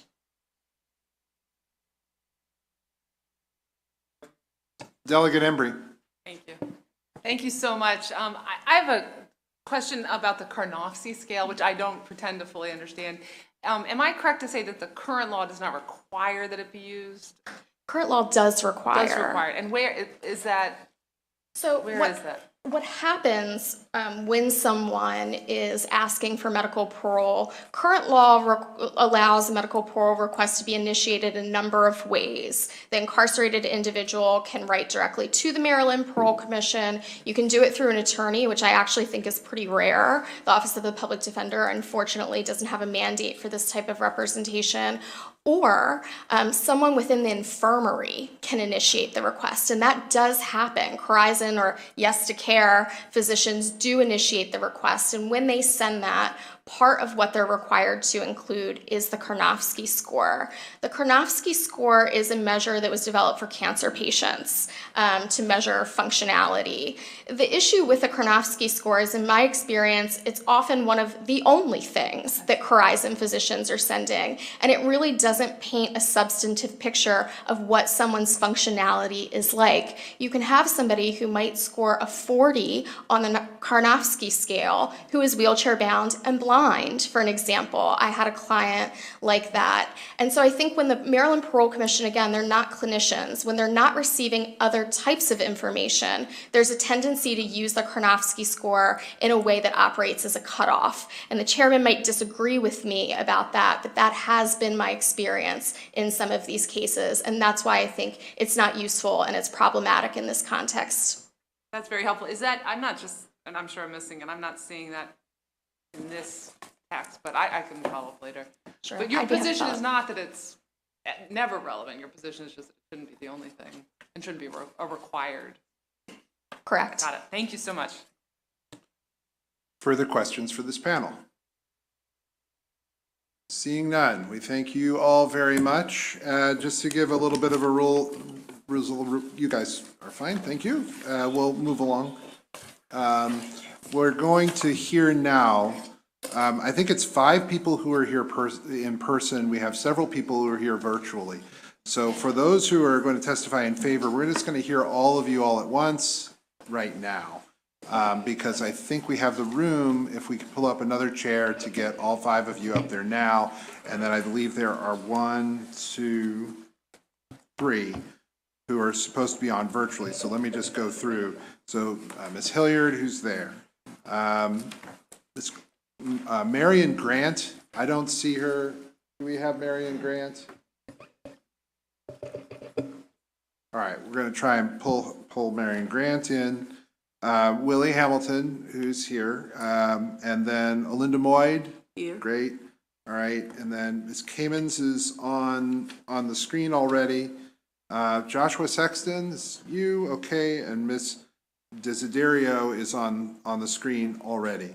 We're going to hear from this panel. There's Ms. Grant. We'll hear from this panel. That'll conclude those people testifying in favor. Then we're going to hear, and the last group, they kept referring to the chairman. They weren't talking about me. They were talking about the chair of the Parole Commission. We're going to hear from Chair Bloomberg here next as an informational panel. Then we're going to hear from people who are unfavorable. We actually might have another witness I may have to put in the informational section. But for now, that I've wasted all of that time, who would like to go first? I don't care. I'll go first. Okay, that's great. Ms. Moyd. Hi, my name is Olinda Moyd, and I am a professor of law at the American University, Washington College of Law, and I am a practicing attorney. I've practiced before the United States Parole Commission, as well as the Maryland State Parole Commission and the DC Parole Board. I'm testifying in favor of this bill on behalf of the Maryland Alliance for Justice Reform. As indicated in my written testimony, this bill would authorize the Parole Commission to take into consideration, and the language says, the totality of the circumstances, including the age of the individual, along with the other parole consideration factors. People do age out of criminality. Individuals who have been released under the Unger decision and individuals who have been recently released pursuant to the Juvenile Restoration Act, many of whom are older, demonstrate daily that they pose no threat to the public. Age reduces the recidivism rate. Someone asked the question about why the age of 60. Because the research and the evidence-based data has shown that 60 and 65, which is what the Parole Commission uses, is an age in which people can safely be concluded that they pose no risk to the community. Most of the individuals who are 50 and older in our prisons in Maryland come from Black communities. They also come from some of the poorest neighborhoods in the state. The bill also, as you have heard, affords individuals a meaningful opportunity for medical parole for the reasons stated by others and indicated in my written testimony. We urge a favorable report. Thank you. Thank you very much. Why don't we hear from you at the very end, and then we'll go right across. Good afternoon, members of the committee. My name is Jay Sexton, and I am a law student with the University of Maryland Gender Violence Clinic, which represents criminalized survivors of gender-based violence. Our clinic enthusiastically supports the reforms in HB 157, and we urge you to favorably report this bill. It should come as no surprise that prisons are not adequately equipped to handle the needs of the elderly or the infirm. And I would like to illustrate that point with the story of a client from our clinic. Over the years that this person has been incarcerated, their health has deteriorated rapidly. They suffer from several chronic conditions, and due to inadequate prison health care, these conditions have only worsened. Today, this person is wheelchair-bound and almost entirely blind. To make matters worse, the prison is not handicap accessible, which means this individual spends most of their day confined to their room due to fear of injury. On top of the isolation they face, this individual requires around-the-clock assistance with daily self-care, as they are incapable of independently eating, bathing, dressing, or going to the restroom. This prison, like any prison, is not equipped with medical professionals who can handle this level of attention. The result is that this particular person receives most of their assistance from other incarcerated individuals. This individual needs the assistance of trained medical professionals outside of the prison walls, not the assistance of a rotating group of cellmates. While the Parole Commission has recognized the merits of this individual's medical parole request, the governor denied release, and unfortunately, this individual continues to struggle to navigate the prison environment today. This person is chronically and permanently so debilitated so as to be incapable of posing a current or future threat to public safety. If the point of prison is rehabilitative, this person has already been rehabilitated and is incapable of participating in any further activities towards that goal. If the point of prison is incapacitation, this person is already incapacitated by their medical condition. This bill would not open the floodgates. It simply gives the Parole Commission the necessary tools to make a well-informed decision concerning parole for geriatric and sick incarcerated individuals. Thank you. Good afternoon. My name is Stanley Mitchell. I'm Vice President and Program Director of No Struggle, No Success, which is a reentry program located in Baltimore City. 10 years ago, I was the person that y'all are talking about. I was released under the Ung decision. Prior to the Ung decision, I was in the medical, what they call the old man's dorm / medical tier. As a result of several TIs, I had a stroke. I was bedridden. But and I was 65 years old, and I would like to think that my infraction record was pretty good. I had been recommended parole, and I was not eligible for the compassionate leave as it's currently written. So I'm here on behalf of JPI to try to give an insight on what it really is like to be elderly in prison and also sick. As you heard on this panel, they hire other inmates to take care of you. They pay them $1.25 a day to make sure that you get to the hospital, to get to a commissary. So you're totally dependent on other inmates, which is, in a lot of cases, that's a good thing because staff attitude is that I'm a correctional officer. I'm not here to treat you for mental. They don't even want to touch you. So I just want to put a human face on what it looks like to be in that environment. Thank you. Elizabeth Hilliard, back with the Maryland Office of the Public Defender. You will hear later from my colleagues about the details of this bill, but I just want to bring to your attention the two overarching reasons it's necessary. It is permissive and humane. The statute creates the opportunity for parole evaluation. It does not mandate that anyone be released under the conditions. It encourages a thoughtful and a currently non-existent evaluation for people who are aging out of facing a need to be incapacitated and people who are experiencing serious and debilitating illnesses. Additionally, it is important to keep in mind, and as you just heard from Mr. Mitchell, the people that we are discussing who are debilitated, who are incapable of walking, who are incapable of managing day-to-day tasks on their own, are living behind bars. They are living in cages. It seems only right that we give them the opportunity to present their case to the Parole Commission, who can then make a decision about their suitability for release. With that, we urge a favorable report on this bill, and I'm available for any questions. Good afternoon, everyone. My name is Willie Hamilton, and I'm a formerly incarcerated person who just came home 7 months ago under the JRA who did 30 years and 110 days.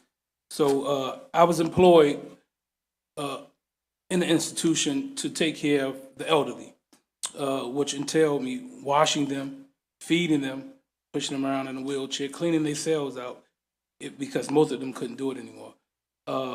These men had so much debilitating diseases that they were no longer able to function in any institution. So they were some were housed in certain units. Certain institutions could not house them, so they would remain in their cells until they would to go out and stuff like that. Also, I'm recently trying to help someone who has a debilitating disease. He came into prison able to walk, function. Now he has blood clots in his legs, Strauss disease. He has no muscle tissue in his legs. He has a life vest on because his heart is at 15%. So the doctors have told him that there's nothing else that they can do for him in this institution.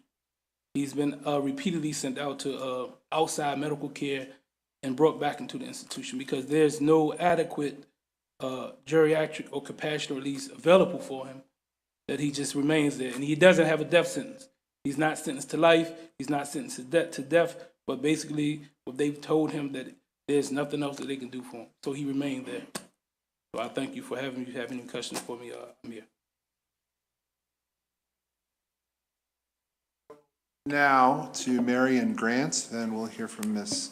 Kamens and then Ms. Desiderio. So Marion Grant, please, for 2 minutes.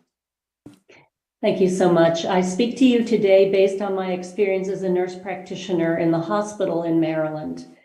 I was recently called to see an incarcerated individual at my hospital for palliative care. He was 74 years old with kidney failure, on dialysis, unable to walk or care for himself, and so confused he couldn't answer my questions. His chart said he'd gone back and forth from Jessup's infirmary, where he had been living, to my hospital several times in the previous weeks. When I examined him, I saw he was shackled to his bed. A prison guard sat in the room looking at his phone. I've cared for such people before, but for some reason, the injustice of this case really hit me. I learned he and his family had sought medical parole, but had been denied. This despite the fact that he had already served 40 years, was now clearly dying, and no longer posed any risk to the community. He did die in my hospital on a subsequent admission only a few weeks later. I'm not sure his family was able to be there, and I fear no one on the hospital staff knew him or were comfortable caring for a dying man in shackles. This leads me to conclude that it is both expensive and cruel to send people back and forth between prison and the hospital in their last days. This makes their care at the end of life inconsistent and fragmented. People who are so ill so as not to be a safety risk should be granted parole to die outside of prison, ideally with those who matter most to them, not with strangers like me in the hospital. The state's prison health system does not offer hospice services, so any dying individual should be paroled to get hospice care in the community instead. To not do so sentences them to substandard end-of-life care or personal care in the hospital. I urge you to vote in favor. Ms. Kamens, please, for 2 minutes. Good afternoon, Mr. Chairman, Mr. Vice Chairman, and members of the committee. My name is Rachel Kamens, and I'm here on behalf of the Public Defender's Office asking for a favorable report on House Bill 157. As an appellate and post-conviction attorney who has filed many applications for medical parole, all of which were denied, I want to focus on the medical parole piece and specifically 3 aspects of the bill. The bill expands eligibility in a way that is both humane and fiscally prudent, as referenced by my colleagues. The bill allows for an independent, in-person medical examination. Under current law, a prison doctor reviews existing information, assigns a Karnofsky score, and that's it. Makes a recommendation to the commission. It may or may not be approved. Whereas under the bill that we propose, a medical examination in person of the inmate is conducted, which comprehensively demonstrates their condition, their specific medical needs, their prognosis, and those results are to be given equal weight among the many factors that are to be considered by the Parole Commission. The bill allows for a meeting between the commission and the applicant. It should go without saying that meeting with a person seeking medical parole, rather than merely reviewing their base file, enables a more reasoned and informed decision about whether to grant medical parole.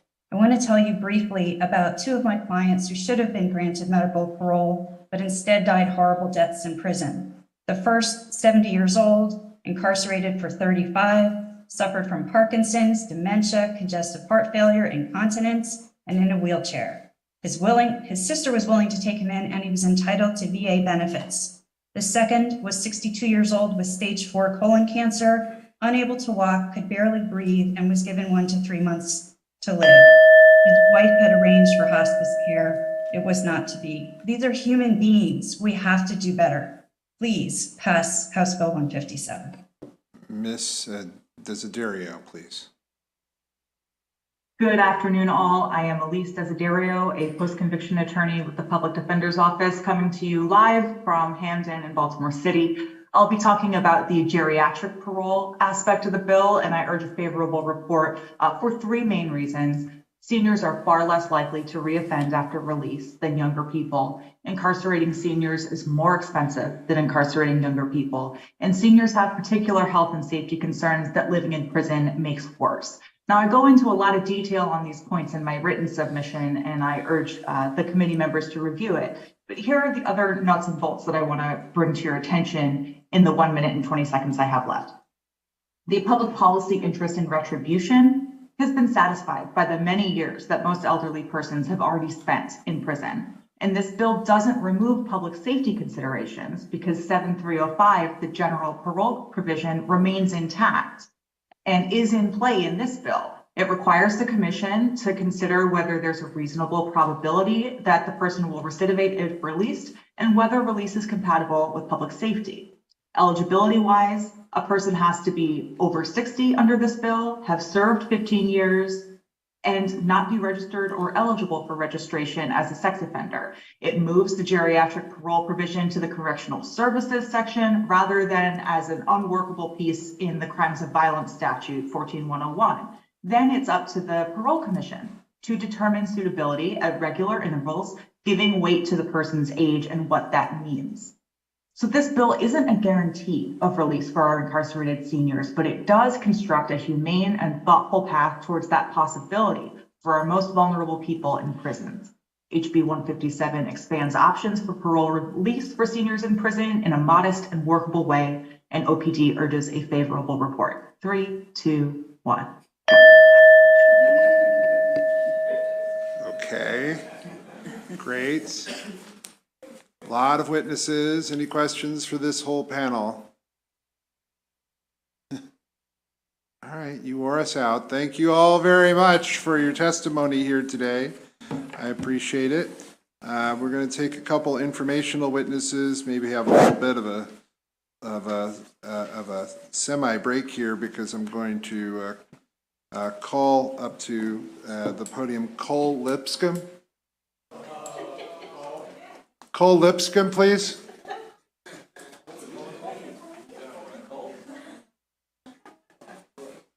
Cole Lipscomb. Go on up to the table.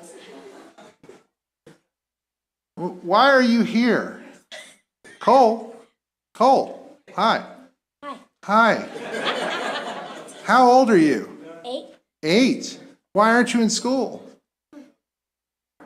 The girls' bathroom flooded and covered half of our school. Oh, okay. All right, so you're here and you're spending your day off here in the Judiciary Committee? Yes. Okay, well, that seems pretty exciting. Well, why don't you come over here? Because I have something for you, and well, no, I'm sorry, we have questions first. I'm sorry. Delegate Cardin, of course he has a question. Delegate Cardin. Mr. Lipscomb, can you tell the panel, please, where you go to school? McDonough. McDonough. And do you know what district McDonough is? Maybe your mom can whisper really? that to you. What district McDonough is in?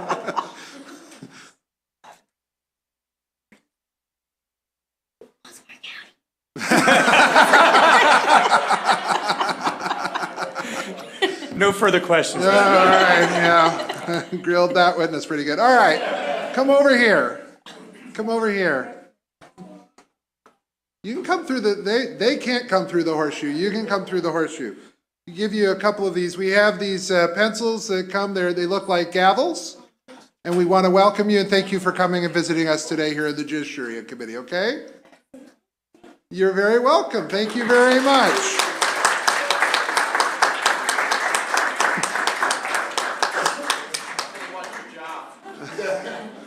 Come on.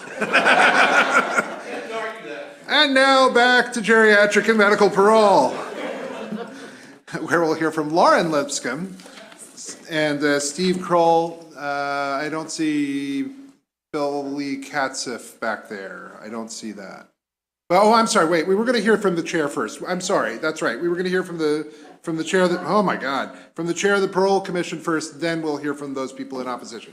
So with that, Chair Bloomberg, please. Is he able to unmute? All right, go ahead. Luke, I thought you forgot about me. No, how can I forget? I mean, you're kind of hard to miss in that jacket there at the moment. Well, today, yeah, well, it's good to see you. And Vice Chair Dave, are you there? Everybody's here. Go ahead with your testimony.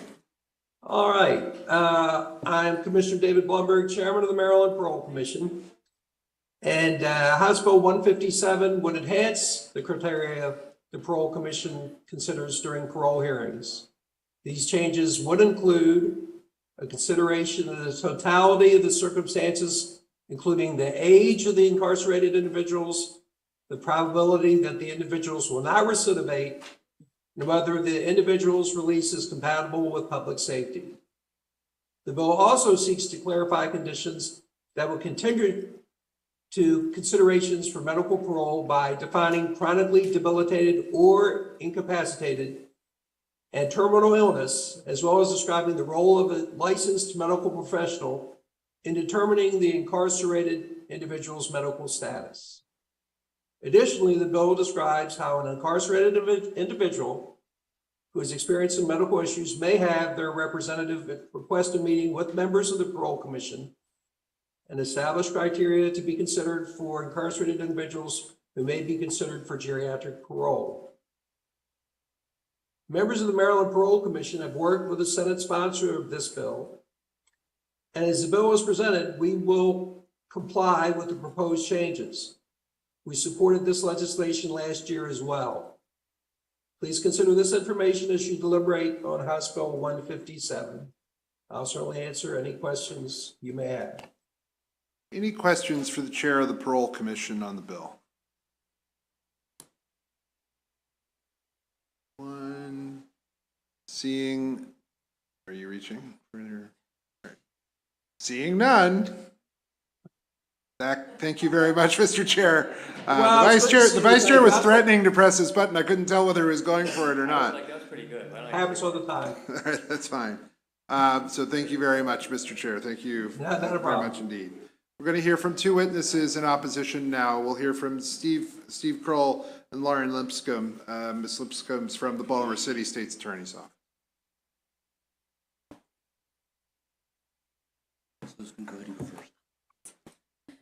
Good afternoon. Thank you very much for having me, and I appreciate your allowing my testimony this afternoon. My name is Lauren Lipscomb, and I'm a prosecutor with the Baltimore City State's Attorney's Office. My main concerns involve knowing what the offenses are that we're talking about in terms of what offenses are eligible, and maybe looking to see if there are ways to make sure that we are very cognizant that the offenses that are eligible under this expansion of geriatric and medical parole are considered. My second concern is making sure that physical capability stays a required consideration. There were two cases in my career as a prosecutor which involved the current medical parole system. First, we had a defendant who had been charged with a sex abuse minor. Though the person's rap sheet reflected they should have been serving a multiple decade sentence, we figured out that the defendant had been released on medical parole, though he was still well enough to abuse a minor. Second, we had a defendant who beat a store owner unconscious with a bar stool. The junior ASA brought the case to me to figure out how the defendant was on the street to begin with. I looked into it, medical parole. Any victim harmed by violence is too many, and one size certainly does not fit all. Proposed language in 7309C as constructed removes physically incapable, which has transitioned into an optional instead of a required consideration.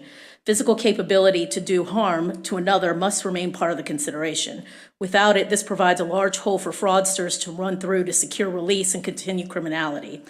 Geriatric consideration is 60 years with 15 years in, accepting sex offenses. 60 is a below retirement age that typically involves persons with enough physical capability to commit crimes of violence. While this is not the highest age group prevalence that we see in our cases, violence is certainly not completely absent from that age category. The types of convicted offenses and fact patterns committed by the parole applicants matter.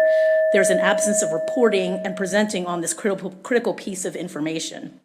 Consideration of any parole effectively reduces time served on a sentence, and considerations on whether to grant are almost exclusively predictive and speculative in nature. And ensuring as many safeguards as we can, such as considering the Karnofsky score related to cancer patients, is key to making a better predictive assessment. Thank you very much. Thank you. Mr. Kroll. Yes, good afternoon, Mr. Chairman, members of the committee. I'm Stephen Kroll, the State's Attorney Coordinator for Maryland, Executive Director of the Maryland State's Attorneys Association, and I've been prosecuting cases since October 1984. Delegate Moon, this bill does its job. It does need updating in the system, so I compliment you on bringing things forward. The system does need upgrading. I actually said that to you. In saying that, there are some problems with the bill. Didn't even take off your glasses or anything. I wasn't that upset. The 15 years, I wanted to remind every member of the committee, is the worst offenses possible. If they've been in jail for 15 years or more, these are terrible offenses that were committed. Also, it does create the unintended consequences, and that is the following. Someone who is non-congenital, meaning they didn't get it inherited, to two things that are very familiar to me, obesity and diabetes, they could develop it in jail by just eating the food and developing those in order to get out of jail. So I worry about what Ms. Lipscomb said, the fraud factor from there. Second, I worry about the victims and witnesses. And the sad part is nobody in the proponents talked about victims and witnesses having to come back to court every 2 years. That is unacceptable, and that is not balanced. And would somebody please call me or text me when somebody from academia comes in and testifies for a victim and witness bill? Could somebody do that, please? Because I hate to see that in my 15 years down here. Finally, and I say this in all sincerity, this is a bill that does need work, and I am willing to work with you with everything that we said so far. Given what Ms. Lipscomb said and what I said at this point, we're opposed to this bill and ask for an unfavorable report as to House Bill 157. All right, questions. We'll go Delegate Kaufman, then Delegate Carton. Ms. Lipscomb, thank you for being here, and I think you win the award for the cutest son. Thank you. You cited two harrowing examples, ma'am, of people who were on medical parole and went on to commit crimes, but in my experience, respectfully, there are always outliers and exceptions to rules. So what I want to know is what percentage of people who are on medical parole, if you can get me any data about what percentage of people who are on medical parole end up committing crimes, that would be helpful. And also, Mr. Kroll, my question for you is, I know plenty of people with diabetes and different things like that, so I have a hard time believing that somebody would fake a condition like that or deliberately induce it on themselves just to get out of jail. But my question is, what data do you have to tell me a percentage of those that are deliberately inducing negative conditions on themselves to get paroled? Don't have that data because it's personal knowledge by HIPAA. I would be unable to say that or do that. But I can tell you that if you're sitting in jail for 15 years, you're finding all sorts of ways to get out of jail. It's a lifetime world to find yourself out of jail. And I'm not saying it's done constantly. I'm not saying it's done one time. But being close to people, people who have diabetes and obesity, what I'm saying to you is I've seen people do that to themselves. And clearly that can happen in jail when you're sitting there for 15 years. Respectfully, sir, that's a very dim view of the of human beings, but I appreciate your perspective. Delegate Carton. Thank you, Ms. Lipscomb, for coming in. I hope I don't get in too much trouble for asking you some questions. But